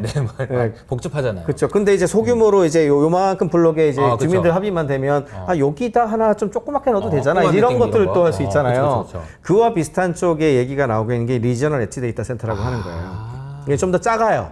그래서 이거는 보통 이제 컨테이너 단위로 하거든요. 이미 컨테이너 형식으로 이제 규격화가 됐어. 그래서 컨테이너 사이즈가 제일 좋은 이유가 사실은 이게 수출입을 할 때도 편하고요. 패키징을 해가지고 어디를 하더라도 이렇게 들어 올려갖고 그러네요. 놓으면 되잖아요. 그래서 이 컨테이너 단위의 리저널 엣지 데이터 센터라고 하는 것들이 지금 개발이 많이 되고 있어요. 이걸 유닛으로 해서 되게 많이 하고 있고, 그 다음에 중간에 또 한 군데 더 거치는 걸 보는 게 결국엔 데이터가 왔다 갔다 하는 건 인터넷으로 무선으로 왔다 갔다 하잖아요. 그렇죠. 그러면은 사실은 그 소위 얘기하는 중계기. 그러니까 우리가 일반적으로는 무선으로 할 경우에 바로 그냥 그 인터넷 접속하는 것 같지만 그게 아니고 이 기계에서 이 근처에 있는 그 인터넷 그쵸. 중계기 그 우리 이동통신사에 그 중계기에 들어가는 거거든요. 근데 거기에 연결되는 거예요. 저기 인공위성까지 가는 게 아니고 네, 중간에 네, 뭐 네. 있고 중간에 뭐 있고 이런 그렇죠. 건 그렇게 돼 있죠. 개념이죠. 예, 그래서 와이파이 있고 뭐 이런 게 네네네. 해가지고. 그래서 가끔 가다 보시면 예를 들어서 여러분들이 제일 잘 느끼실 수 있는 게 이제 지하철 타고 다니다 보면은 요 끝트리에 네네. 그 스마트폰 중계하는 거 이렇게 빡빡빡빡 하는 거 붙어 있는 거 보시는 거 있을 거예요. 네네네. SKT, LG, KT 딱 붙여놓은 거 있어. 네. 이제 그게 다 그 중계기들이거든요. 이제 그런 것들이 만약에 AI 서버 역할을 할 수 있다면, 그러면 이제 그 뭐랄까 굉장히 가까운 거리에서 처리를 또 할 수 있게 되죠. 분산해서. 네. 그래서 한 몇 개의 티어로 나눠지는 방향으로 갈 거로 지금 예상을 하고 있어요. 이렇게 지금 진행이 되고 있고, 이제 이런 식으로 지금 그래서 이제 막 회사들이 또 화웨이가 이런 면에서 굉장히 많이 치고 나갔어. 이게 딱 보기에도 컨테이너 박스죠. 그러네요. 예, 컨테이너 박스 안에 아까 말한 그 AI 데이터 센터를 넣는 거예요. 쉽게 말하자면 넣고, 그다음에 엣지 마이크로 같은 회사들도 있고, 막 이동용도 막 만들어요. 이동용도 만들고, 그러면 이제 6G로 해가지고 이제 앞으로 넘어갈 거로 보고 있는데, 6G는 인공위성으로 할 거로 생각하거든요. 그러니까 지금 우리가 데이터 센터 이야기를 했는데 데이터 센터에서 우리가 쓰고 있는 이제 뭐 이런 IT 기기들 있잖아요. 이 IT 기기들까지 왔다 갔다 해야 되는데 네네네. 이게 너무 머니까 중간에서 뭔가 그 중간에 컨테이너 같은 걸로 그렇죠. 만드는 것들이 이제 앞으로 또 많아질 수 있다라는 이야기를 해주신 거고. 그렇죠. 그리고 또 다른 게 뭐가 있을까요? 이제. 또 한 가지가 지금 말씀드린 게 이제 네트워크 컴포넌트인데 흔히 얘기한 게 지금까지 많이 알려진 거는 데이터 센터가 많이 필요하다. 네. 그리고 데이터가 많이 서버가 필요하다. 되게 많이 중요하다. 중요하다. 그래서 서버에다가 GPU가 많이 필요하다. 그래서 GPU 많이 쇼티지가 나니까 GPU와 관련된 여러 반도체 회사들이 굉장히 다 돈을 많이 좋았어요. 벌었죠. 그리고 최근에 이제 시게이트라든지 이런 그 일반 반도체 관련된 그 저장 공간 쪽 회사들도 되게 많이 오르고 수요도 되게 많이 다시 터닝하고 있잖아요. 그 이유는 뭐냐 하면은 이 급박하게 처리한 것도 되게 필요하지만 데이터 자체를 저장을 많이 해야 저장하고 생성되는 데이터도 많으니까 어딘가 넣어놔야 될 거 아니에요. 그쵸. 그러니까 스토리지 수요도 되게 많이 발전을 하게 돼 있어요. 네. 그러니까 이게 일단 그 저장 공간과 관련된 부분하고 데이터 처리 부분이라면 지금 아까 말씀드린 건 네트워크 종류잖아요. 그럼 네트워크도 엄청 필요해. 그 데이터가 많이 왔다 갔다 해야 되니까. 그래서 데이터를 빠르게 왔다 갔다 하는 거와 관련된 기술을 가진 회사들도 되게 중요하고 그걸 이제 데이터 프로세싱 유닛이라고 불러요. 그걸 DPU라고 부르는데 그와 관련된 쪽에 제일 유명했었던 회사 중에 하나가 멜라녹스라는 회사가 있었는데 그 회사의 중요성을 엔비디아가 굉장히 빨리 알아보고 와 이걸 사야지 해가지고 덥석 샀죠. 그렇게 해서 나온 기술이 NVLink입니다. 멜라녹스의 그게 엔비디아의 지금의 이 전성기를 이끌게 만든 핵심 기술 중에 하나거든요. 그와 마찬가지로 이렇게 데이터 프로세싱 유닛 관련된 부분도 되게 중요해지고 그다음에 네트워크를 깔아야 될 거 아니에요. 그렇죠. 케이블도 깔아야 되고 연결해야 될 거 아니야. 아니면 인공위성을 써가지고 내리든지 인프라가 또 필요하죠. 이것도 쇼티지니까. 네네. 그 관련된 것에 대한 기술을 또 가진 곳들이 계속 데이터 센터를 지어요. 그럼 예를 들어서 한국에서도 아까 저는 주로 SK랑 일을 많이 하니까 SK가 그룹사가 되게 많잖아요. 그럼 데이터 센터를 어디서 지을까요? 물으면 사람들이 대부분 몰라요. 어디서 지을 것 같아요? 브로드밴드? 예, 브로드밴드가 지어요. SK 브로드밴드가 왜 브로드밴드일까? 초고속 인터넷망 초고속 가는 인터넷. 데잖아요. 그죠, 예, 맞아요. 그 말은 이제 인터넷망이라고 하는 것도 이제 전력망도 그렇고 전력도 넣고 뭐 이 소위 얘기하는 그 건설 컴포넌트가 원래 있어야 되는 그 네트워크를 못 집어넣으면은 데이터 센터가 안 돌아요. 그리고 이제 그거에 맞춰가지고 다 이제 보안이라든지 뭐 그다음에 들어가는 입구에 어떤 뭐를 한다든지 이거 다 해야 되잖아요. 그러니까 그와 관련된 것들을 가지고 있는 기술을 한 대가 만드는 거거든요. 그러니까 이제 그런 데들이 네트워크 컴포넌트가 되게 중요해지는데 이 지금 보여드리는 건 뭐냐면 미국에서 이제 하도 데이터 센터 수요가 많이 늘어나니까 이 데이터 센터를 지을 때 비용이 궁금하다. 얼마만큼 이렇게 분산되는지를 돈이 이렇게, 어디 드니 네, 그렇죠. 이렇게. 한 거예요. 한국은 좀 다를 것 같아요. 네, 한국은 다를 것 같은데 이 랜드앤쉘이 뭐냐면 땅값. 땅 사고 쉘은 뭐냐면 껍데기. 그러니까 건물이란 표현을 안 써요. 그냥 껍데기, 쉘. 사실은 아까 보여드린 것 같이 그냥 이 컨테이너로 해도 되니까. 컨테이너로 해도 되니까 껍데기. 그러니까 랜드앤쉘이 대충 15에서 한 20% 봐요. 네. 그 다음에 일렉트리컬 시스템 전력이 40에서 45%. 아 그렇구나. 지을 때.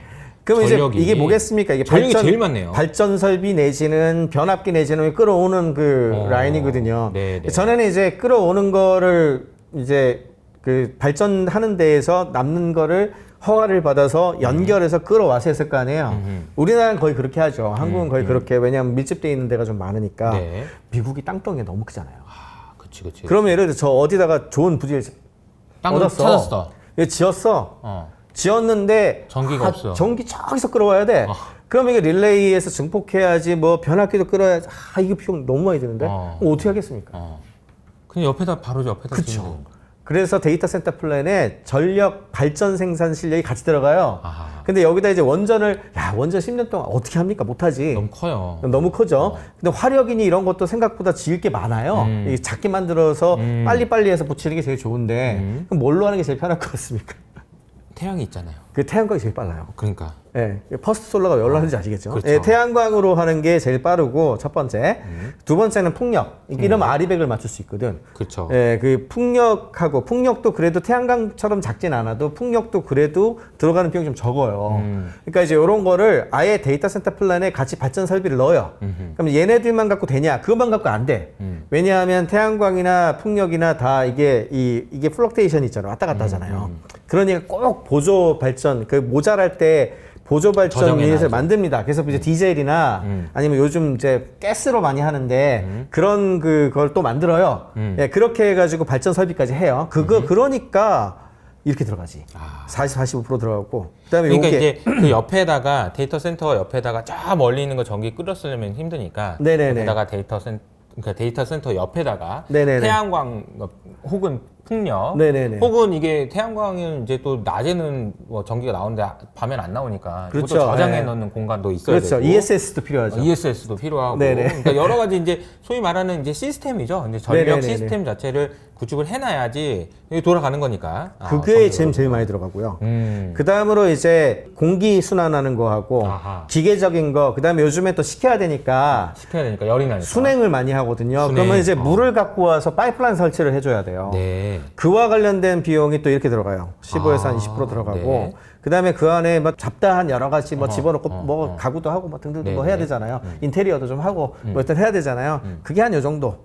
요게 이제 일반적인 데이터 센터를 지을 때 들어가는 컴포지션이고 그럼 여기에 들어가는 종류들을 공급하는 곳들이 아까 전에 그 그로스가 일어나는 것만큼 다 수요가 있을 거라는 얘기가 되죠. 그렇죠. 네. 그럼 또 여기 같은 경우는 구리니 뭐니 이런 게 그런 게 나오는 거고. 그래서 이거는 뭐냐면은 이제 근데 이렇게 지금 지는 대로 짓다가는 어떤 일이 벌어질 것 같으냐면은 네. 지구를 다 불태워도 안 될 것 같은 거죠 지금. 아까 그 상태로 성장했다가는 이게 좋다가 이거 큰일 났는데 이대로 가다가는 답이 안 나오는데. 그래서 이제 이게 이제 뭐 이런 그 미래 기술을 보고 투자하는 곳들이 데이터 센터가 앞으로 어떤 식으로 될까라고 하는 그림을 한번 그려본 거예요. 지금 현재는 스토리지, 저장 공간, 네. 저장 공간은 하드디스크 관련된 걸로 많이 했고, 그 다음에 신재생 같은 경우에는 그냥 신재생 하는 데서 플러그에서 끌어오는 걸로 주로 했었고, 그 다음에 에너지 이피션시를 위해서는 냉각을 잘 시키면 되는데, 그냥 에어베이스로, 공기 공냉식이죠. 가지고 공냉식으로 했거든요. 에어베이스 쿨링을 했었고, 구조는 클라우드 아니면 온프레미스로부터, 온프레미스라고 하는 건 이제 서버를 갖고 와서 우리 거에다 넣어서 쓰는 거를 얘기하는 거예요. 그 다음에 로케이션은 주로 이 네트워크 장비 있는 그 네트워크 인프라가 있는 근처에다가 딱 연결해서 또 소비자 있는 데서 보통 많이 했단 말이에요. 이게 투데이예요. 근데 투마로우인데 이미 이제 새로 짓는 데이터 센터는 다 지금 이 지금 두 번째 현재가 요거라고 현재네요. 보시면 돼요. 이게 과거고 이게 현재가 돼 버렸는데 네. 보시면 스토리지를 전부 솔리드 스테이트 그러니까 SSD라고 그러죠. 네. 하드디스크를 안 써요. 좀 빠른 걸로. 네, 그래서 이번에 아마 SK 하이닉스 주가 오른 것 중에 그 사실 SK 하이닉스가 작년에 주가 확 떨어진 것 중에 인텔한테서 인수한 솔리다임이라고 하는 대만에 있었던 그 회사가 있어요. 걔네가 요 SSD 관련된 플래시 메모리 쪽 관련된 거 만드는 곳이거든요. 네, 네. 근데 걔네가 적자를 엄청 냈었잖아요. 근데 얘네가 요즘 엄청난 흑자를 내주고 있죠. 왜? 데이터 센터가 전부 SSD를 써. 근데 용량이 커야 되잖아요. 용량 큰 SSD를 만드는 기술을 사실상 솔리다임이 독점이거든요. 사실상 지금. 네. 그러니까 얘 갑자기 미운 오리 새끼가 돈을 벌어주네. 이제 이런 상황이 된 거예요 지금. 여하튼간에 스토리지는 얘로 바뀌고, 그다음에 리뉴어블은 빅테크들이 일단은 리뉴어블 관련된 아리백이 뭐 규제도 있고 하니까 막 탄소 배출권 막 이런 거 사요. 네네네. 사기도 하고 막 이런 식으로 해서 이제 좀 맞춰보려고 노력을 하죠. 재생에너지. 예, 너무 이제 욕을 많이 먹고 하니까 네. 예, 그래서 이제 이렇게 하고 있고, 그 다음에 이제는 에어 갖고 안 되니까 이제 액체를 갖고 와서 액체 쿨링.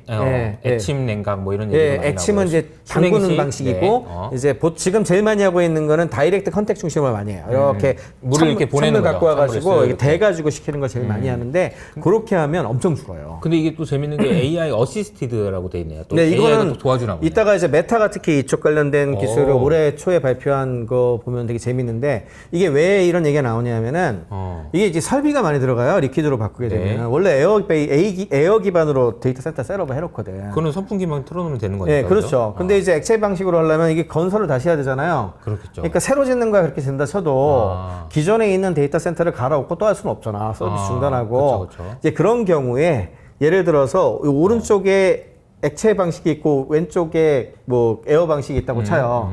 그랬을 때 굉장히 뜨겁거나 이랬을 때 이쪽으로 이제 서비스를 하다가 이제 에어로 될 수 있는 것 쪽 서비스는 저쪽으로 옮겨준다든지 이런 거를 이제 굉장히 좀 자유롭게 AI가 컨트롤을 하는 방식의 기술들. 야, 저기 뜨겁다. 물 절로 보내라. 뭐 이런 느낌인 그렇죠. 거죠.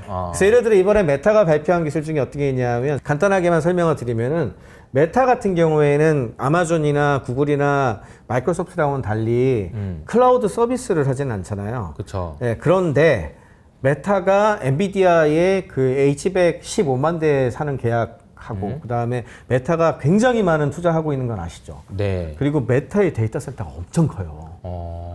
그럴 수밖에 없는 게, 딴 사람들이 못 써서 그렇지 걔네가 서비스가 여러분들 알고 있는 페이스북뿐만이 아니죠. 그렇죠. 인스타그램, 그 다음에 릴스. 음. 릴스가 그렇게 데이터 센터 많이 잡아먹는다 그러더라고요. 동영상이잖아. 동영상이니까 그럴 수밖에 없는데, 릴스라든지 거기다가 메타가 또 AI도 엄청 하지 않습니까?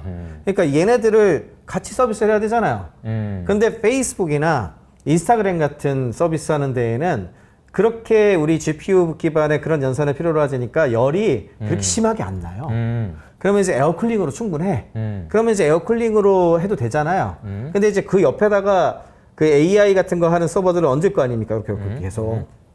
그렇게 해놓고서 순행식 관련된 쪽으로 하게 되면 이게 비용이 또 오르게 되는데, 열을 많이 떨어뜨리니까 그게 상쇄가 되면서 더 싸지는 거거든요.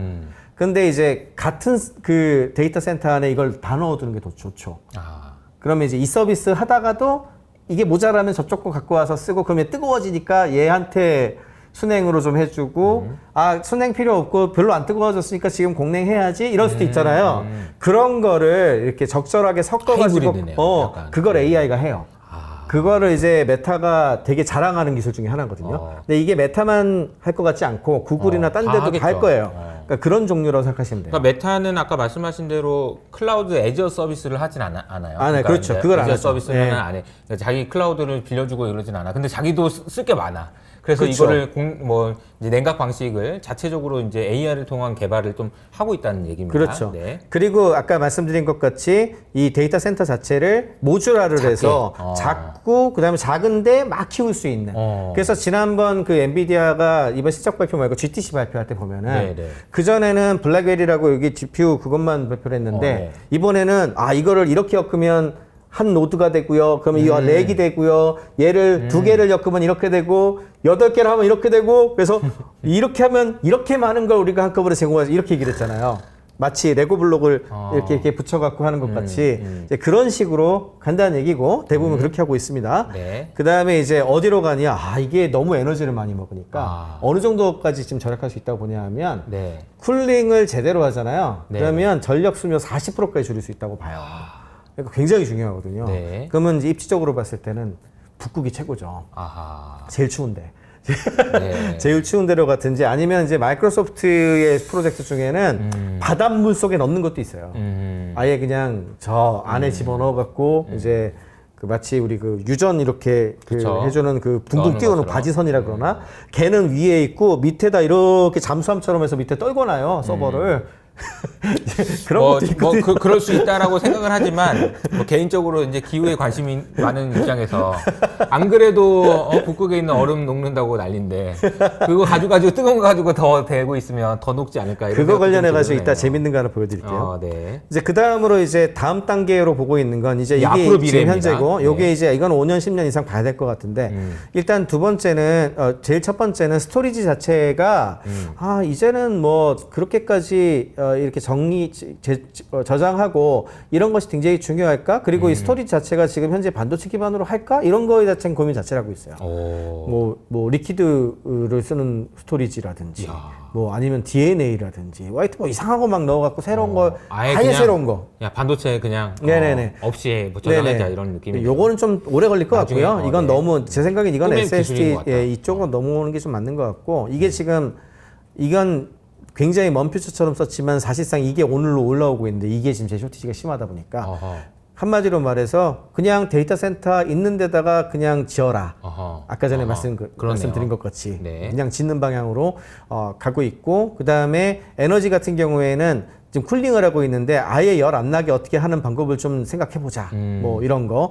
그리고 이게 제일 파괴적인 저전력은요. 얘기인데 데이터 센터가 아예 없게 가는 방향으로 가야 되지 않겠냐. 오, 아까 이건 말씀드린 것 같이 네. 우리 집에 데이터 센터가 있다라든지 아. 내가 쓰니까 아하. 쓰는데 입장에서 이렇게 한다든지 뭔가 조금 더 작게 되는 어떤 그런 식으로 가야 되지 않냐.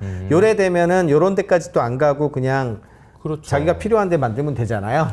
예, 약간 이제 그 전력도 분산형인 것처럼 그렇죠. 네. 데이터 센터도 분산형이 되는 거네요. 그렇죠. 이게 이제 미래 방향성이에요. 근데 아직까지는 아직까지는 아니지만. 이쪽에 있는 플레이어들은 거의 안 나왔죠. 여기만 지금 되고 있는 상황이고 지금 현재는 여기 집중하시면 돼요. 네. 요 가운데 요 라인에 집중을 저거 하시면 관련된 회사들을 네. 사야 되는 거죠.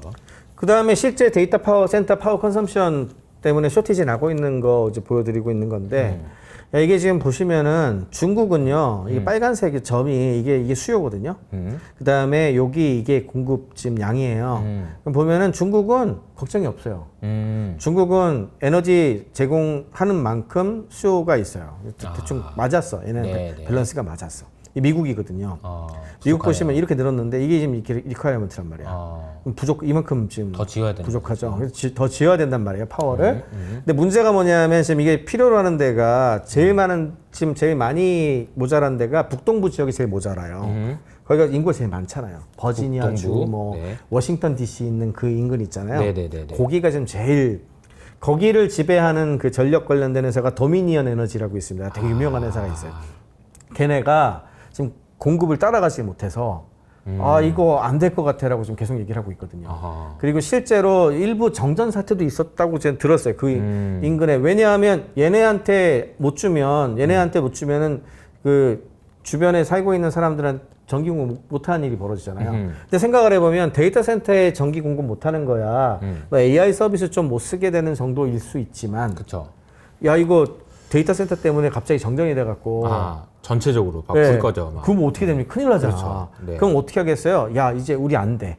우리 안 되니까 제발 여기 사지 말고 딴 데 가. 이럴 거 아니에요. 아, 전기 좀 그만 먹어. 그렇죠. 실제로 그래서 미래 데이터 센터 관련된 걸로 지금 아까 부동산 쟁이들이 미국 저 왔다 갔다 이렇게 진짜 맞는 말인데 좀 비어 있는 땅 중에 네. 좀 할 만한 데를 싸면서도 할 만한 데 찾을 거 아니에요. 아. 그래서 크게 두 갈래로 간단 말이에요. 하나는 텍사스 쪽으로 내려오는 거. 아, 네. 남부 쪽에 또 반도체도 많고 그쪽에 회사들도 좀 있고 텍사스로 이동 많이 했잖아요. 그죠? 빅테크 그게 그리고. 하나의 움직임이고 그 다음에 북쪽으로 가요. 북서쪽으로. 아. 그래서 뭐 위스콘신, 인디애나 뭐 이쪽 주들이 있거든요. 그쪽에다가 만들고 그러면 이제 문제가 뭐냐면 거기에 발전 시설과 데이터 센터를 만들어도 이제 사용처까지의 거리가 먼데다가 그 다음에 여력이 되는 발전 시설까지 거기다 만들면 에너지 남은 거를 이송을 해줘야 되잖아요. 그럼 어떻게 이송을 합니까? 에너지를. 네, 네. 어떻게 해야 돼요? 수소로 해야 되잖아요. 그래서 하이드로젠 허브 계획이 나와요. 아. 수소가 이제 수소로 바꾼 다음에 수소로 이동하는 거죠. 그렇죠. 그러니까 수소는 되게 물리적으로 이동하거든요. 그렇죠. 사실은 그렇죠. 전기는 네. 전기선이 있어야 되는데 네네. 전기 가지고 물로 이렇게 수소 딱 만들어 놓고 수소를 쫙 해가지고 쫙 이동시키는 네, 거예요. 굉장히 원시적인 생각인 것 같지만 잘 생각을 해보시면 이게 러시아 우크라이나 전쟁이 여기서 나올 수 있는데 러시아 우크라이나 전쟁 때문에 노스트롬이라고 그 노스트림? 네. 노스트림이라고 그 독일로 가는 그 파이프라인을 막았잖아요. 잠궈버렸죠. 잠궈버렸잖아요. 예, 그래 버리니까 이제 에너지가 부족하지. 부족해져. 그러면서 어디가 수혜를 받는지 아시죠? 미국이 수혜를 받죠. 아, 그치. 미국이 어떻게 수혜를 받냐면 메꿔 LNG 갖다 쓰든가. 탱크에다가 그냥 넣어가지고 배로 운송을 시켜줬잖아요. 그러니까 반사 이익을 한국이 또 받았어요. 왜? 배를 갑자기 만들어야 돼. LNG 수송하는 배는 스페셜하게 만들어야 되거든요. 그렇죠. LNG 수송 배가 부족해. 그래갖고 그거를 만들어서 갖다 주는 방식으로 지금 에너지 트랜스포트가 됐잖아요. 마찬가지로 전기는 원래는 전선으로 연결해서 이렇게 보내야 되는 거거든요. 그렇죠. 근데 이제 태양광하고 풍력 같은 경우에는 왕창 만들었는데 쓸데없이 많이 만들잖아요. 어쩔 때는. 네. 그럼 그거를 버려야 되죠, 막 그거를 수소로 전환을 하게 되면 탱크로 만들어 갖고 LNG처럼 이렇게 그 박스처럼 만들 수 있거든요. 셀처럼. 결국은 또 수소가 또 이야기가 나올 수 있겠네요. 그러니까 그렇죠. 수소를 이제는 이제 미국 내에서 수소 저장 트럭 이런 거 필요하겠네. 네. 그래서 수소 저장 트럭이 자율주행에 가장 중요한 수혜를 입을지도 모른다는 얘기예요. 그러네요. 결국에는 도로망은 돼 있으니까 그거 들고 가가지고 그쵸. 이게 딱 찡겨주고 그러면 이제 이거 써라 남은 거 갖다 놨으니까 이거 얼마야 한 탱크에 얼마 이제 이러는 거지. 이제 그런 식으로 미국 같은 경우에는 하고 있고 한국이 이제 이런 얘기가 덜 나오는 게 우리가 국토가 좁잖아요. 좁다 보니까 이런 생각을 잘 안 하는 거예요. 네, 그래서 그런 건데 지금 되게 심각해요. 이 부분이 지금 거의 국토 대개조에 가까운 플랜들이 자꾸 나오고 있죠. 그리고 이거는 이제 에너지를 어디서 많이 쓰나? 아까 전에 이제 처음에는 컨스트럭션 만들어내는 거. 그럼 이거를 줄이는 기술이 또 중요하잖아요. 비용을 덜 써라, 좀. 덜 쓰게 하면 되는 거니까. 그걸 이제 해봤더니 다 예상하시는 바와 같이 서버가 제일 많이 먹어요. 네. 46%. 46%가 서버가 먹어. 그러니까 이제 효율적인 서버가 나오면 최고지. 그러니까 에너지 덜 먹는 서버를 빨리 만들어라. 에너지 덜 먹는 그 전성비 하는 게 그래서 그래. 이게 지금 그 운용하면서 비용을 계속 줄일 수 있는 거기 때문에 여기가 많이 먹거든요. 이거는 사실은 근데 다들 알만한 얘기야. 놀라운 게 하나 있어. 그러니까 뭐 암이죠, 뭐 이게 서버. 요 두 개가 30%를 넘기죠. 쿨링이네요. 이 팬도 쿨링 이건 에어거든요. 네. 한마디로 말해서 그 식히는 데 들어가는 에너지가 이렇게 많아요. 최대 40%까지 보거든요. 이거를 어떻게 하면 줄일 수 있는가가 이제 핵심이 돼버리는 거죠. 그래서 이게 이제 되게 재밌는 사례인데 제가 AI 엑스포를 지역별로 가는 게 되게 중요하다는 걸 되게 많이 느낀 건데 제가 암스테르담 AI 엑스포를 갔다가 한국에서는 한 번도 보지 못한 이야기들을 많이 보고 와가지고 갑자기 그 아이슬란드하고요, 노르웨이, 스웨덴 이런 데 국가들이 어마어마하게 엑스포장을 차지를 하고 프리젠테이션을 하고 막 이러고 있어요. 그래가지고 가서 봤더니 옛날 산림청 같은 데야. 산림청, 광물청 이런 데 있잖아요. 그런 데들이 민간들하고 손을 잡고서 하는 거예요. 그러면서 이제 대다수가 아이슬란드하고 노르웨이 같은 데들이 많은데 왜 그런가 했더니 자기네들 추워서 에너지 사용량이 30% 이상 적다. 딴 데보다. 우리로 와라. 네, 그렇죠. 우리한테 와라. 네, 우리한테 와라. 예, 이러면서 이제 하고 있는데 그러면서 동시에 이제 춥다는 거 1번, 두 번째는 이제 아리백을 맞춰야 되니까 데이터 센터 운영자들이 들어가는 거거든요. 네. 운영자들이 이제 아마존이니 뭐 마이크로소프트니 이런 회사들이 아 그래 우리가 거기 가서 한번 셋업해 볼게 해가지고 들어가는 거죠. 얘네는 부지와 이 쉘 껍데기와 그 다음에 순행식 할 수 있는 거하고 전력하고 이런 걸 얘네들이 공급을 하면 그걸 운용하는 거는 이제 마이크로소프트니 뭐 이런 애들이 들어가가지고 하는 거예요.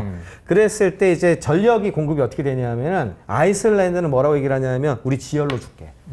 지열 발전으로 줄게. 이거 완전 아리백 다 마실 수 있는 자연산이다. 땅에서 나오는 건데 뭐. 그렇죠. 네. 노르웨이하고 이쪽에서는 우리 수력으로 줄게. 아. 예, 폭포가 이게 수력같이 워낙 많이 남으니까 네. 폭포로 줄게. 아 그러니까 전혀 문제 없지. 어. 예, 그러면서 이제 유혹을 해요. 근데 그 중에 제일 인상적이었던 데이터 센터인데 네. 이게 폐광입니다. 폐광. 아. 노르웨이에 있는 노르웨이가 바위산이 많아요. 네네. 폐광인데 벌써 설비 보시면 아시겠지만 삐까번쩍하죠. 쫙 해가지고 네네. 굉장히 자료가 많은데 이렇게 생겼는데 크기가 어느 정도냐 하면은 이게 자유의 여신상 크기고요. 네. 이게 보잉 747이에요. 네. 보잉 747. 이게 야 제가 보면서 기가 막히네요. 인간이 산에다가 개미처럼 살고 있을 수 있구나라는 걸 알게 된 건데 이렇게 파갖고 광물을 채취를 한 거지. 지금은 이거 다 파가지고 방밖에 안 남아. 개미 방밖에 안 남아. 개미는 다 없지 이제.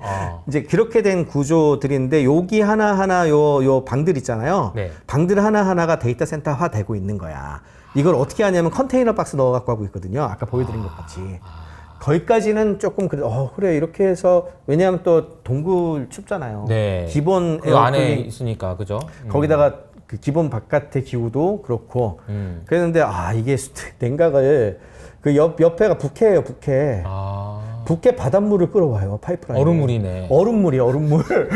얼음물을 끌어와가지고 요렇게 해가지고 여기서 이게 히트 익스체인저라고 하는 여기 있네. 히트 익스체인저라고 하는 것들이 이렇게 넣어주거든요. 네. 그럼 이 파이프라인을 자설치를 해가지고 얘네들이 이렇게 가요. 이제 이러면 어떻게 되냐면 이게 한 5도에서 10도 올라갑니다. 온도가 거치면은. 네. 그럼 아까 전에 말씀드린 것 같이 이렇게 다시 넣으면 북극물이 녹겠지. 그렇지. 예, 근데 어떻게 하는지 아세요? 어떻게 해요? 이렇게 해서 올린 물을 여기는 안 나왔는데 이 채널을 뚫어가지고요 또 네네.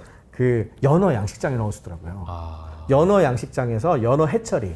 연어가 처음에 부화를 할 때 원래 온도가 한 5도 10도 높아야 된대요. 보통 바닷물보다. 그래서 원래는 열을 공급을 해줘야 되나. 이렇게 해서 자쿠지 넣어주니까 이렇게 자연스럽게 그대로 어차피 써야 되는 거였다. 에너지를 줄였지 되게. 거기다 써야 될 에너지를 얘가 이걸로 대신해 준다. 얘가 대신 열을 올려줬잖아. 이렇게 되면서 약간 피해가네요. 약간 피해갔죠. 네. 예. 그래서 이 관련된 부분에 있어가지고 굉장히 많은 어떤 변화가 나타날 거로 봐요. 그래서 지금 현재 중장기적으로 봤을 때는 솔직히 엔비디아의 어떤 GPU라든지 이런 것들 종급 부족 얘기들만 많이 하고 있지만 네. 뭐 그다음에 전력 얘기 되게 많이 나왔고 그다음에 전선 들어가는 뭐 자원 문제 많이 나왔는데 그 이상으로 지금 오늘 빠진 건 사실 워터도 되게 중요해요. 물도 이제 순행식으로 더 들어가도 하다 보니까 물이 되게 많이 필요하거든요. 그래서 물 관련해 가지고도 이제 이 개념을 이제 나중에 한번 찾아보시면 좋은데 아마 데이터 센터 쪽 공부하신 분들이나 이쪽 열심히 연구하신 분들은 PUE란 말을 들어보셨을 거예요. PUE. 네. 파워 유시지 이피션시의 약자예요. 그래서 어디다 쓸데없는데 그 전기 많이 쓰는 거 아니야? 네, 이런 질문에 그렇죠. 대한 네. 대답이에요. 그 부분의 수치를 갖다 굉장히 잘 유지를 해야 그래야지 좋은 데이터 센터다. 그리고 그런 거를 잘 유지할 수 있는 기술을 우리가 채용하겠다. 이제 이렇게 되는 거죠. 그 규제도 많이 생길 거고. 근데 요즘에 굉장히 떠오르는 기술 중에 하나가 순행하고 이런 걸로 보다 보니까 WUE라는 개념이 나와요. WUE. 예, Water Usage Efficiency. 라고 부르는데 PUE가 아니고 WUE. 야. WUE라고 하는 물도 좀 적당히 써라 이런 거네요. 그렇죠. 그래서 이거에 대한 그 빅테크 같은 경우에는 이거에 대한 그 가이드라인이 이미 있어요. 그래서 마이크로소프트하고 구글 같은 경우에 특히 제일 많이 그 경쟁을 하고 있는데 이 부분에서 얘네들은 목표가 2030년에 2030년 얼마 안 남았죠. 6년밖에 안 남았는데 워터 포지티비티 달성하겠다 얘기해요. 워터 포지티비티가 무슨 말이에요? 그게 무슨 말이냐면 PUE라고 하는 것이 1이 된다는 것은 한마디로 말해서 100% 우리가 쓰고 재사용 가능하게 해주는 거거든요. 예를 들어서 아까 그 부캐에서 물 끌어갖고 물을 이렇게 데웠어. 그럼 이렇게 올라간 물을 100% 예를 들어 연어양식장에 넣어줘. 그러면 이제 자연상에서 쓰여지잖아요. 그러면은 그게 1이 되는 건데 예를 들어서. 근데 대체로는 보통 우리가 먹을 물도 갖다가 쓰고 뭐 해서 뭐 뜨거워지니까 버리기도 하고 막 이렇게 오염되기도 하고 막 이런단 말이에요. 예, 그러면은 이제 뭐 UCC가 이제 떨어지는 물을 건데. 많이 쓰는 건데 네. 근데 이제 포지티브로 만들어 주려면 물을 만들어야 되거든요. 물이 어디서 만들어져야 된다는 얘기네요. 그렇죠. 그래서 어떻게 하냐면 관계시설을 해버려요. 관계시설을. 관계시설을. 그래서 최근에 새로 짓는 마이크로소프트나 구글의 데이터 센터들 미국에 짓는 거나 유럽에 짓는 데 보면 호수를 만들어요. 이렇게. 거기서 이제 물을 가뒀다가 리저버. 네. 그 다음에 이걸 쓰고, 그 다음에 이제 필요할 때 이제 우리 그 상수도란다 이제 그 물 공급하는 데서 파이프라인을 넣어줄 거 아니에요. 그 다음에 이거 정수해서 다시 줘요. 그러면 이제 우리가 공급도 하고 이제 쓰기도 하는 거잖아요. 그러면 플러스하고 마이너스가 같이 있죠. 아하. 플러스 마이너스를 같이 해서 어쨌든 어딘가는 많이 쓸 거고 어딘가는 조금 남을 텐데 다 합쳐서 전부 합쳐가지고 이렇게 계산해봐서 전 세계 기준 그 플러스로 만드는 게 목표예요, 얘네들이. 그런 식으로 그 처음부터 컨셉을 잡고 가고 있죠. 아니 저희 PUE라는 개념을 뭐 아시는 분도 있겠지만 모르시는 분들도 있었을 텐데 WUE는 처음 들어봤고요. 네. 빅테크는 다 계획이 있구나. 그렇죠. 이것도 어떻게 하겠다. 얘네들은 이미 그 정도까지 생각을 하고 있는 진짜 멀리 거죠. 보고 있구나 이런 네네. 생각을 하게 됩니다. 네. 네. 그리고 또 한 가지는 이렇게 되다 보니까 아무래도 너무 한 군데 독점되면 비용이 너무 크게 들어가니까 네네. 그런 부분들에 대한 걱정들을 다 많이 하고 그와 관련된 어떤 전략들을 세우고 있어요. 네. 아까 전에 지금 엔비디아에 독점되고 있는 것들 때문에 각자 그 반도체 만들고 있는 얘기 좀 네. 드렸고. LG 반도체. 네네. 네. 심지어는 이제 우리 그 젠슨왕 형님도 잘 알고 계시죠. 그래서 GTC 얘기할 때에도 GTC 그 발표할 때에도 이번에 5년 내에 자기네 점유율이 60%까지 떨어질 거야라고 본인이 직접 얘기를 했거든. 알고 있는 거죠. 네, 그럼에도 불구하고 굉장히 좋은 이유는 10년 뒤에 지금보다 15배에서 20배 이상 시장을 보니까 지금 90%가 60%가 돼도 지금보다 5배가 넘어. 그쵸. 이런 굉장히 큰 자랑거리가 있는 거죠. 근데 그런 것도 있지만 오픈 AI 것만 지금 쓰고 있잖아요, 마이크로소프트가. 네. 지금 현재는. 네. 근데 오픈 AI가 생각보다 좀 말도 좀 잘 안 듣는 느낌도 있고, 샘 알트만이 가만 보면 좀 약간 좀 특이하잖아요. 맞아요. 딱 봤을 때, 이거 마이크로소프트가 컨트롤할 수 있을 것 같지 않은 느낌도 많이 들고. 그러니까 마이크로소프트가 은근히 뒤에서 딴짓을 많이 해요. 본인들 그 모델도 많이 만들고요. 작은 모델도 되게 많이 하고, 협력업체들 많이 찾는데, 예를 들어서 그 미스트랄이라고 프랑스 쪽에 네. 새로 나온 스타트업인데 얘네들이 프랑스가 엄청 밀어주는 한국으로 치면 네이버 하이퍼클로버 X처럼 엄청 밀어주는 애들이에요. 유럽 서비스 하는데 얘네 거를 쓰겠다. 이렇게 해가지고 지금 하고 있고. 예, 이렇게. 지난번에 그 오픈AI가 발표한 GPT-4.5를 보고 네네네네. 교수님께서 하셨던 그 페이스북 그 글에 그 뉘앙스를 써주셨었잖아요. 네, 마이크로소프트가 맞아요. 이걸 보고 좋아할까 싫어할까. 그러니까 오픈 AI가 내 거라고 생각했는데 네네. 제 애플한테 저러고 있네. 그렇죠. 이게 나한테 네. 좋은 건가 안 좋은 건가 이런 생각. 그리고 걔네들이 이제 지분적으로는 많긴 한데. 그러니까 지분은 있는데 그 위에 그 지배 구조가 마이크로소프트가 손대지 못하게 해놨잖아요. 그렇죠. 되게 웃기는 구조를 해놨거든 이게. 얘너 나한테만 해라고 네. 하기도 좀 애매한. 네. 그러니까 여기서 애플한테 뭘 해서 돈을 받든 그렇죠. 뭐라든 이걸 우리가 어떻게? 그래서 일반적인 상식으로는 이해가 안 되는 게 그게 50%라고 치면은 대주주가 얘기하는 대로 해야지 이렇게 그렇죠, 돼야 되는데 그렇죠. 얘네들이 구조를 대주주가 뭐라 그러든 우리 마음대로야 구조를 만들어 놨거든. 그랬다가 한번 쫓겨났긴 했지만 맞아요. 여튼간에 하여튼 그렇게 놨기 때문에 딱 보기에도 이거 지그들이 우리한테 안 매달리고 저렇게 하면 어떡하지라는 생각이 들잖아요. 맞아요, 그러니까 맞아요. 딴 주머니를 또 이제 사야죠. 대비를 해야 될 거 아니야. 그러니까 마이크로소프트도 못 믿는다는 겁니다. 그렇죠. 셀만을. 네. 개인적으로 이제 가끔 쓰는 얘기인데 저도 오픈 AI를 안 믿거든요. 그리고 오픈 AI가 1등 계속할 거라는 생각도 안 해요. 이건 분명히 따라 잡힐 거라는 생각 되게 많이 하는데 그럼에도 불구하고 마이크로소프트는 믿는다는 얘기 제가 가끔 얘기하는 게 다 알고 보고서 이렇게 뒤에서 준비하고 뒤에서 이렇게. 이러잖아요. 이렇게 복수로 막 이러고 있잖아요. 네. 마찬가지로 우리 엔비디아도 지금 딱 보니까 야 이것들 봐라 이제 각자 또 딴 주머니 탈 생각하고 있고 우리한테 이익이 다 넘어오니까 지그들끼리 이제 만들어가지고 자기네들이 다 돈 가져가려고 작당 준비하고 모의하고 있고 있는 것처럼 보여 다. 결국에 또 데이터 센터 지은 놈들이 이제 짱이니까 데이터 센터 짓는 걸로 하겠다라고 생각 딱 할 거 아닙니까? 그렇죠. 그래가지고 이번에 또 엔비디아 그 실적 발표 네네. 중요한 게 나왔죠 키워드가. 소버린. 예, 소버린 AI, 소버린 매출이 이만큼 늘었어요라고 얘기를 하지 네, 않았습니까? 네. 예, 오늘 사실 뭐 엔비디아 그 실적 발표에 대한 한마디 한마디를 좀 깊게 보는 느낌인데, 이미 이제 작년부터 이제 밑밥을 깔았어요. 보니까 빅테크들은 이제 내 마음대로 안 될 것 같고, 근데 당분간은 우리 거를 안 주면 고객들이 떠날 테니까 한 5년은 좀 그래도 비용이 좀 줘야지. 들더라도 써주겠지? 근데 이제 신시장을 개척해야 될 거 아닙니까? 그랬을 때 AI가 전략자산이잖아요. 그쵸. 그러니까 이거는 인터넷처럼 그냥 전 세계에서 몇 군데만 하면 됩니다. 이렇게 하기에는 잘 포장을 하면 국가별로 이거는 국방이랑 비슷한 거야. 경쟁을 시킬 수 예, 있죠. 그러니까 각 국가별로 다 만들어야 돼. 그리고 죄송한 얘기지만 정부 돈이 좀 눈먼 돈이 많습니다. 그렇죠. 그러니까 이제 각국 정부를 돌아다니면서 네. 야 국가별로 하나씩 하셔야 됩니다. 저는 약간 이게 제수방이 얘기한 게 그 보여주기식도 있다고 생각해요. 네네. 야 이게 이미 다른 이 나라들 많이 받았다더라라고 네, 얘기하면서 그렇지. 사우디 네. 가가지고 야 어디 이란에서 받은 저기 건데 뭐 이런 했는데? 식으로 막 해서 안 해도 되겠어? 막 이런 식으로. 그렇죠. 세일즈도 예, 하고 예. 마케팅도 하는 거 아닌가. 예, 그렇게 해가지고 열심히 했어요. 이제 알레파이파라는 회사 여기 가지고 왔는데 이 회사는 잘 안 알려져 있는 회사인데 네. 아까 미스트랄이라고 그 프랑스 AI 회사 되게 많이 알려졌었잖아요. 네. 거기만 유명한데 사실은 이 알레파이파 독일 회사거든요. 독일의 AI 스타트업 회사인데 얘네는 모토가 이거예요. 서버린 AI 전략을 세계 최고의 엔터프라이즈 기업한테 제공하겠다라고 해서 독일에서 미스트랄보다 더 많은 투자를 받았어요. 그러니까 좀 강대국 좀 되는 데들은 다 이런 이거 끌려가면 옛날처럼 구글 같은 데처럼 그때 끌려가면 안 되고 우리 거 해야 되겠어 해가지고 투자를 하는 거지. 그러면서 얘네들 같은 경우에는 여력이 아까 60에서 65% 먹고 있는 애들, 뭐 엔비디아, 마이크로소프트, 아마존, 구글 같이 그렇게 많은 수요가 있으니까 자체 반도체를 만들 여력이 없잖아요. 그럼 얘네들은 다 어때요? 결국 엔비디아 쓸 가능성이 많죠.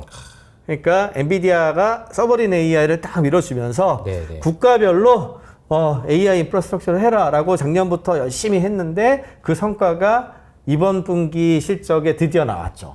그 서버린 AI 그걸 따로 해가지고 이 성과가 이제 나타나기 시작을 했고 국가에서 이제 예산 확보를 해가지고 막 살 거 아닙니까 또. 그러니까 이거를 이제 신시장으로 지금 개척을 열심히 하고 있는 거죠. 그 다음에 저는 이거 보면서 되게 많이 웃었거든요. 네. GTC 그때 발표했을 때 그 캡처한 건데 원래는요 엔비디아가 지금까지 GTC 할 때 가장 큰 고객님이 아까 전에 말씀하신 그 세 고객이란 말이야. 네. 아마존, 구글, 애저. 네. 그래서 얘네 셋이 이렇게 나오고 얘네들이 우리 얼마나 좋아하는 줄 알아? 얼마나 많이 사주는지 이런 얘기를 했단 말이에요. 근데 이번에 협력 장표를 딱 하는데 일단 이렇게 수많은 곳들을 넣었어. 그러니까 우리 굉장히 많은 데랑 같이 하고 있다? 그 얘기를 자랑을 했고 첫 번째. 그 다음에 여기 이거 오라클이거든요. 네. 오라클이 4등이에요. 근데 4등인데 굳이 사람들이 이 세 개만 얘기를 하는 이유는 뭐냐. 오라클 점유율이 2%인가? 1%인가 2%인가? 하여튼 뭐, 네 군데라고 얘기하기에는 얘네 셋이 너무 커서 너무 차이 많이 나는 4등 있잖아요. 그런 애거든요. 근데, 요 같은 열에 놓은 거 보시죠, 여기. 네네. 일부러. 그러면서 오라클 푸시를 엄청. 야, 너 좀 이렇게 해라, 이번에. 왜냐? 오라클 100% 엔비디아거든요. 그러니까 우리 편 만들기 작전이고 그러면서 이제 이렇게 쫙 이런 얼마 전에 제가 이제 봤던 기사 중에 아주 흥미로웠던 거는 엔비디아에서 받은 GPU로 담보를 맡겨놓고 대출 받았다. 그럴 수도 이런 것도 있죠. 되게 많다는 얘기도 있었어요. 네. 그러면서 이제 많은 걸 키워가려고 하는 게 GPU 에이즈 서비스라는 시장이에요. 이게 뭐냐면은 이제 클라우드 업체들이 저렇게 하고 있으니까 데이터 센터만 말고 GPU 자체를 리소스로 보고 GPU를 이렇게 서비스를 하는 거. 구독처럼. 네, 구독처럼. 그럼 GPU 많이 갖고 있는 범용 GPU를 갖고 있는 회사들이 자기네들이 서비스를 할 수 있는 걸 뭐 해볼 수가 있잖아요. 안 쓰는 거 좀 이렇게 뺐다가. 네네네, 그렇죠. 그 GPU 애저 서비스라고 그러거든요. 이것도 시장 성장률 보이시죠? 어마어마하죠. 그러네요. 예, 이제 이런 시장이 커지면 엔비디아 입장에서는 또 또 하나의 클라이언트로서 굉장히 많은 GPU 애저 서비스를 잘하는 기업들이 엔비디아 거 선택해주면 되잖아요. 그러네요. 예, 그런 식의 어떤 전략들도 그림을 그릴 수가 있는 거죠. 네. 마지막으로 얘기할 수 있는 이제 온디바이스 쪽이죠. 이제 퀄컴 이 이야기를 좀 드릴 건데 네. 사실은 아까 말씀드린 것처럼 이제 완전 서버 기반에서 온디바이스 그리고 중간에 있는 뭐 엣지라든지 엣지 클라우드라든지 아니면 이제 중계기라든지 이런 것들 영향을 미치긴 할 텐데 지금 당장은 그 서버 쪽하고 엣지하고 양쪽 두 개 온디바이스가 제일 큰데 그거와 관련해 가지고 여러분들이 한번 이거 공개된 문서예요. 퀄컴이 2023년 5월에 퓨처 오브 AI's 하이브리드라고 하나 한 40페이지 정도 돼요. 그 정도는 보고서네요. 예, 보고서를 발표한 게 있어요. 그래서 미래 AI가 이렇게 될 거다. 인프라가 굉장히 긴데 뭐 가장 핵심적인 장표 하나만 보여드리면 한마디로 이제 사용 모델은 이 휴대폰에서 물어보고서 이렇게 할 건데 지금까지는 여기서 처리할 수 있냐 아니면 클라우드 갔다 올 거냐를 얘가 판단을 해서 물어오거나 아니 갈 필요 없어 그럼 여기서 바로 처리하는 거거든요. 그럼 어떤 경우에 그걸 할 거냐? 클라우드에 다 물어보면 되겠지만 야 이거 예를 들어 나 지금 번역해야 되는데 이호석 아카데미에 와서 뭐 한 걸 강의하는 걸 축하합니다. 라고 물어봤는데 얘가 모래시계가 돌면서 한 5초 있다가 그 영어로 나왔어. 그럼 어떻게 얘기를 해요? 좋기는 한데 빨리빨리 해야 되는데. 예, 그럼 바로바로 나와야 될 거 아니야. 그쵸. 그런 거. 그러니까 그런 종류의 그 사용례가 일단 첫 번째 또 왔다 갔다 네트워크 쓰잖아. 그다음에 API 콜을 하니까 API 자체를 쓰는 그 한 개 10원 얼마 이렇게 돈 내야 되거든요. 돈도 내야 되고. 그 비용이 들어가니까 비용 들어가지. 두 번째는 내 데이터 가야 되잖아. 그럼 프라이버시 날라가지. 그렇죠. 그다음에 갔다 와야 되니까 지연이 속도가 되죠. 지연이 걸리잖아요. 즉각적으로 안 되지. 그러니까 빨리 되는 거. 그다음에 지금 당장 나오자. 이게 만약에 서버가 다운됐어. 그럼 못 쓰잖아. 근데 디바이스 안에 칩으로 되고 있으면 다운되지 않죠. 그냥 여기서 그냥 인터넷 되는 안 터져도 거니까. 돼. 예, 안 터져도 되니까 카메라가 망가지지 않는 거랑 똑같은 거하고 비슷한 거죠. 근데 네트워크를 안 쓰잖아요. 그럼 데이터 비용이 적게 들죠. 요런 거와 관련된 부분들은 온 디바이스가 답이거든요. 네네. 모든 것이 온 디바이스가 아니고. 네네네. 그 다음에 결국에는 그 중간에서 얘네들이 중계를 하니까 이 중계를 하고 있는 엣지 클라우드에 의한 이 세 개가 잘 동작하면 되는데 결국에는 이 사용자는 사실은 이게 클라우드에서 돌든 엣지에서 돌든 아니면은 엣지 클라우드에서 돌든 아무 상관이 없다. 갔다 오든지 말든지. 그럼 우리는 네가 알아서 상관없어. 해. 그냥 잘 되면 돼. 그거까지 내가 신경 써야 되냐? 그러니까 하이브리드로 이런 그냥 거죠. 내가 원하는 거 적절하게 잘 표현하면 되지. 그 인프라를 잘 만들어주는 회사가 승자다. 아하. 그러니까 이 컨셉 하에 퀄컴이 반도체부터 시작해서 모든 걸 만들어요. 왜 그러냐 하면 얘네는 네트워크 장비 관련된 데 들어가는 프로토콜까지 같이 하니까. 이것만 한 게 아니니까. 네. 네, 그래서 이제 하이브리드 AI 부분 얘기할 때 퀄컴 얘기가 많이 나오는 거고. 퀄컴은 그것까지 다 알고 있었군요. 그렇죠. 네. 그다음에 이제 좀 요즘 제일 불쌍한 인텔 얘기를 좀 해야 될 것 같긴 한데. 네네. 인텔이 진짜 인텔 주식 차신 분들은 그 요즘 반도체 좋은 시기에 혼자 맞아요. 뒤로 가지 않습니까? 맞아요, 지금 맞아요. 다른 데는 다 갔잖아요. 심지어는 그 AMD도 그래도 오르긴 했는데 그래도 2등 떡국물 좀 떨어지겠지 해가지고 올랐잖아요.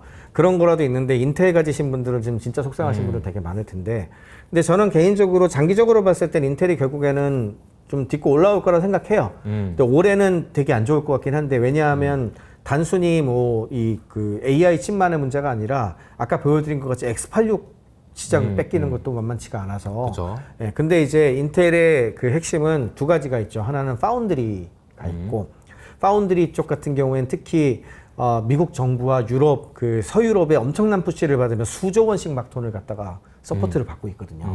거기다가 아까 말씀드린 것같이 전략자산적 특징이 갖고 있어서 동북아시아 쪽을 중심으로 모든 것이 다 돼 있는 거를 원하는 서양 국가들이 없어. 미국만 그런 게 아니라 그 영국 뭐 독일 뭐 다 똑같아요.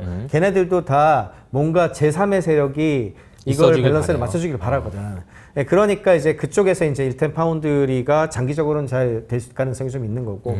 그래서 이번에 네이버 삼성 사태가 되게 안타까웠던 거예요. 지금 현재 사실은 TSMC가 100% 만들고 있기 때문에 TSMC 공장을 계속 더 짓고 더 하기 전에는 그게 엔비디아고 뭐고 다 상관없어. 어디가 됐든 만들어 달라 그래도 TSMC 때문에 못 만들어요, 지금. 그러면 이거 흘러 넘치는 걸 받아 먹을 수 있단 말이야. 그러면 삼성 파운드리에서 만들면 되거든요. 그럼 삼성 파운드리에서 정말 만드는 좋은 기회인데. 진짜 좋은 기회죠. 그러면 좀 떨어져도 그럭저럭 인퍼런스 중심으로 해서 만들겠어 하면 만들어줄 수 있는 거거든요. 그리고 실제로 한국에 지금 반도체 스타트업들 많잖아요. 네. 그런 곳들 중에 상당수가 삼성 파운드리에서 만들어주는 걸로 계약해가지고 하고 있단 말이에요. 왜냐하면 TSMC가 풀캡하니까 그쵸. 한국에 조그만 반도체 스타트업이 가가지고 우리 거 좀 만들어주세요. 그러면 니네 뭐 얼마나 한 번에 돈 낼 건데 이럴 거 아니야. 그러면은 좀 어렵잖아요. 근데 이제 삼성 같은 경우에는 이제 고객사를 어쨌든 잘 하면 되니까 네이버하고도 해서 그렇게 하면 되고 그렇게 해서 되게 좋은 기회가 왔는데 사실은 이 굉장히 좀 안타까운 상황이 좀 발생을 했죠. 네, 그러면서 저렇게까지 그 제공하는 협력 업체들의 공을 뺏어가는 그런 그림을 그려주게 되면 그러면 솔직히 뭘 믿고 퀄컴이 사실은 TSMC에다 맡긴 이유도 원래 퀄컴이 삼성의 파운드리 많이 맡겼었어요. 근데 왜 그랬냐 하면은 저거 봐라 엑시노스 만들어가지고 자기네 칩에 그거 아무래도 애가 경쟁자가 될 것 같은데. 그렇죠. 우리가 준 거에서 뽑아서 한 거 아니야? 의심을 하는 거지. 의심이 가니까 주고 싶어도 더 안 주는 그런 상황이 됐었던 건데 그런데 이제 인텔이 최근에 그 파운드리를 하면서 사실 인텔의 가능성을 좀 보는 사람들이 늘어났어요. 이번 발표하면서 그 IFS라고 최근에 이벤트를 하나 했었는데 안대공항님이 한번 얘기를 하셨던 것 같은데 IP를 공유하겠다 그랬거든요. 그 말은 인텔은 남의 거를 우리가 가져오는 게 아니고 그 수십 년 동안 자기네들이 쌓아온 노하우를 알려주겠다. 그러니까 우리한테 와가지고 해라. 이러고 있단 말이에요. 그러니까 이제 더 적극적으로. 네, 그러니까 드디어 굉장히 큰 고객이 하나 물었죠. 이제 마이크로소프트가 이제 만들고 있는 AI 칩, 마이아라든지 뭐 코발트 시리즈는 인텔이 만드는 걸로 좀 계약이 됐다고 알려지고 있죠. 그러니까 아까 말씀드린 아마존이랑 구글 같은 경우에는 TSMC가 이미 계약해서 만들고 있는 거고, 드디어 이제 마이크로소프트가 계약을 했으니 마이크로소프트 거를 만들면서 이제 신뢰가 쌓이면 이제 아까 흘러 넘치는 캐파를 이제 얘네들이 삼성에다 맡길까 인텔에다 맡길까 할 건데 이렇게 되면 인텔의 선택할 가능성이 높아지잖아요. 이게 첫 번째. 두 번째는 AI 칩도 해야 되잖아요. 어쨌거나. 그래서 하바나 가우디 이번에 가우디 3 발표하면서 이게 우리나라 뉴스 거의 안 됐어. 이게 좀 안타까운데 이런 걸 좀 볼 줄 알아야 되는데 인텔이 오픈 시스템 스트래티지라는 걸 발표를 했어요. 개방형 시스템 전략이라는 뜻인데 그러면서 이번에 그 하정우 센터장, 그 네이버 하정우 센터장 인텔 패키징하고 악수하는 사진도 많이 나오고 했었잖아요. 이번 이벤트에서. 뭐라 그랬냐 하면 델이랑요. 휴레패커드, 레노버 많이 보던 애들이죠. 옛날 친구들이야. 인텔의 CPU를 만들면 인텔 CPU를 가지고 PC와 노트북 만들어주던 대표적인 회사들이잖아요. 이 세 회사들, 그 다음에 슈퍼마이크로 컴퓨터, 여기는 사실 엔비디아 서버 만드는 걸로 되게 유명한 회사인데 이 회사들을 포함해서 OEM으로 가우디3를 공급해 주겠다. 무슨 말이냐? 우리는 그냥 CPU 이것만 넣고 니네들 마음대로 잘 만들어서 니네들이 팔아. 그리고 니네들이 이 가져가. 이렇게 했어요. 일단 이게 되게 중요한 얘기고요. 이러면 이제 떡고물이 있으니까 얘네들이 와서 붙여서 만들 가능성이 되게 높아지죠. 두 번째는 칩하고 서버만 있는다고 되는 건 아니고 사실은 이 서비스를 이용해서 뭔가 하는 회사가 많이 늘어날 될 거 아니야. 근데 딱 보아하니 아마존, 구글 뭐 얘네들은 지들이 만들어서 지들이 서비스하고 있으니까 얘네들은 나를 도와줄 것 같지 않아. 그리고 이제 구색 맞춘다고 넣어놓긴 하는데 사람들이 인텔 거 선택을 안 하니까 좀 그렇잖아요. 그런데 아까 오라클 같은 경우에는 엔비디아가 나는 엔비디아랑 탈sak 붙을 거야 이렇게 하고 앉았고 그러니까 나머지들 중에서 전 세계에 중소규모 애들을 다 불러가지고요. 돈도 주고 지원도 하면서 엑셀러레이터 파트너라는 걸 막 지정을 했어요. 그 대표적인 회사들이 얘네들이야. 보슈라든지 컨트롤S, IBM, 네이버. 네이버도 들어갔네요. 그래서 하정우 센터장 악수한 거거든요. 그래서 이번에 카이스트에 연구 센터 짓는 것도 도와주고 그 다음에 SAP, 레드FM 다 꽤 큰 회사들이에요. 물론 아까 그런 정도까지는 아니지만 얘네들을 통해서 이제 엑셀러레이터 파트너로 삼았고 그 다음에 오픈 AI 플랫폼이라는 걸 또 표준화를 해서 또 제공을 하면 얘네들끼리 또 연결할 수 있게 되잖아요. 그런 부분에 대한 것들을 좀 셋업을 했고요. 그 다음에 저는 이게 되게 인상적이었는데 그 서버 하나만 갖고 안 되고 이 칩 을 연결해야 되거든요. 그걸 아까 전에 NVLink라고 하는 게 엔비디아 거예요. 네, 네. 근데 이 NVLink는 엔비디아 GPU 아니면 안 돼요. 아, 무조건 엔비디아여야 되거든요. 아. 그러니까 완전 폐쇄형 시스템이에요. 늘리려고 하는데 예를 들어 내가 요거 8개는 엔비디아 쓰고 이 2개는 딴 거 써야지 하고 이 2개를 연결하면 NVLink로 해서 이걸 한 덩어리처럼 쓸 수 있냐? 못 써요. 엔비디아는 완전 엔비디아 것만 해야 되거든요. 그런데 이제 인텔은 그렇게 연결하는 거를 UEC라고 해서 울트라 이더넷 컨소시엄이라는 게 있거든요. 이 표준 단체예요. 아하. 거기에 나오는 이더넷 표준 가장 최상위 거를 썼어요. 그렇게 해서 AA 패브릭이라는 이름으로 그걸 개방형 이더넷 네트워킹을 한다고 발표를 했거든요. 성능은 조금 떨어져요. NVLink가 1.5T 그 세컨드가 나오는데 얘가 1T 나오더라고요.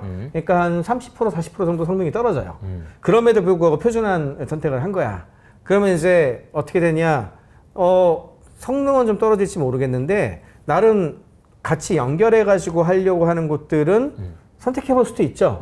자, 이거 보면서 어떤 생각이 들었냐면 옛날에 비디오 좀 옛날 얘기긴 한데 요즘 비디오 안 보니까 비디오 표준할 때 VHS라는 거하고 베타라고 하는 시스템이 있었어요. 소니가 베타, 얘가 성능이 훨씬 좋았거든요. 네, 네. 그리고 VHS는 여러 회사들이 연합해서 표준안을 만들어서 네 거도 쓰고 내 거도 쓰고 이런 거였단 말이에요. 근데 VHS가 이겼죠. 성능은 한참 떨어지는데 VHS가 이겼어요. 왜? 여러 군데가 도와주니까. 그럼 예를 들어 델이 만들고 HP가 만들고 레노버가 만들고 여러 회사들이 만든 거, 그다음에 얘네 서비스가 여러 개가 있는데 이들끼리 서로 연결해서 잘 돌아가게 만들면 이쪽 시장이 더 커질 수도 있거든요. 그래서 인텔이 어쨌거나 되게 고민을 많이 한 것 같고 그에 대한 어떤 그 해답으로서 개방형으로 우리 다 같이 편먹고 엔비디아랑 싸워보자. 이런 얘기를 하고 있는 거예요. 잘 될지 모르겠어. 왜냐하면 이게 또 연합이라고 하는 게 잘 됐으면 좋겠다는 사람이 많다고 해서 잘 되는 건 아니에요. 예, 그렇죠. 숫자가 네. 많으면 또 중간에 또 배신자들 나오고 싸우고 그쵸. 또 심지어는 아까 말씀드린 구글이니 얘네가 65% 먹고 있잖아 서비스를. 그쵸. 그들은 또 그들 나름대로 또 갖게 하겠다고 하고 앉았으니 어찌 될지 모르지 않겠습니까? 네. 그래서 이렇게 아직까지는 이 AI 시대가 열린 지가 2022년 10월부터 봤을 때 아직 2년이 안 됐어요. 네, 네, 네. 2년이 안 됐고 지금 한마디로 인프라 전쟁도 5년 정도는 가야 어느 정도 이게 좀 정리가 되거든요. 그러니까 너무 어느 하나의 시나리오만으로 간다고 생각하지 마시고 다양한 가능성을 네, 열어놓고. 그렇죠. 그리고 얘네들은 이런 장점이 있고 쟤네는 저런 장점이 있고 네. 그런 것에 대한 어떤 여러 가지 증거가 나올 때 네. 이렇게 투자를 하시면 되지 않을까. 저는 이제 이런 거를 잘할 수 있는 초기 스타트업 발굴에서 한 5년 정도를 보고 투자를 하죠. 감사합니다. 이게 너무 이런 강의를 내가 옆에서 이렇게 들으니까 정말 이게 깔끔하게 좀 정리가 되는 거예요. 저도 AI에 대해 관심이 많았고 그동안 공부도 많이 했는데 처음 시작할 때부터 지금까지 이제 이야기 쭉 흘러가는 큰 그림을 그려주시면서 그 중간중간에 개별 종목이나 뭐 이런 이슈들까지 터치를 해주시니까 너무너무 감사한 시간 아니었나 싶습니다. 아마 여러분들 투자 인사이트를 찾는데도 큰 도움이 되셨을 것 같아요. 앞서도 처음에 말씀드렸지만 단기적으로 어떤 이슈가 아니고 좀 장기적으로 보고 시장의 기술의 트렌드가 어느 방향으로 갈 수밖에 없는지에 대한 중요한 힌트들을 많이 얻지 않으셨을까 싶습니다. 오늘 나와주셔서 정말 감사드리고요. 조만간 또 다음에 한번 또 다시 네네. 모시도록 하겠습니다. 끝까지 시청해 주셔서 감사드리고요. 저희는 다음에 인사드리도록 할게요. 감사합니다.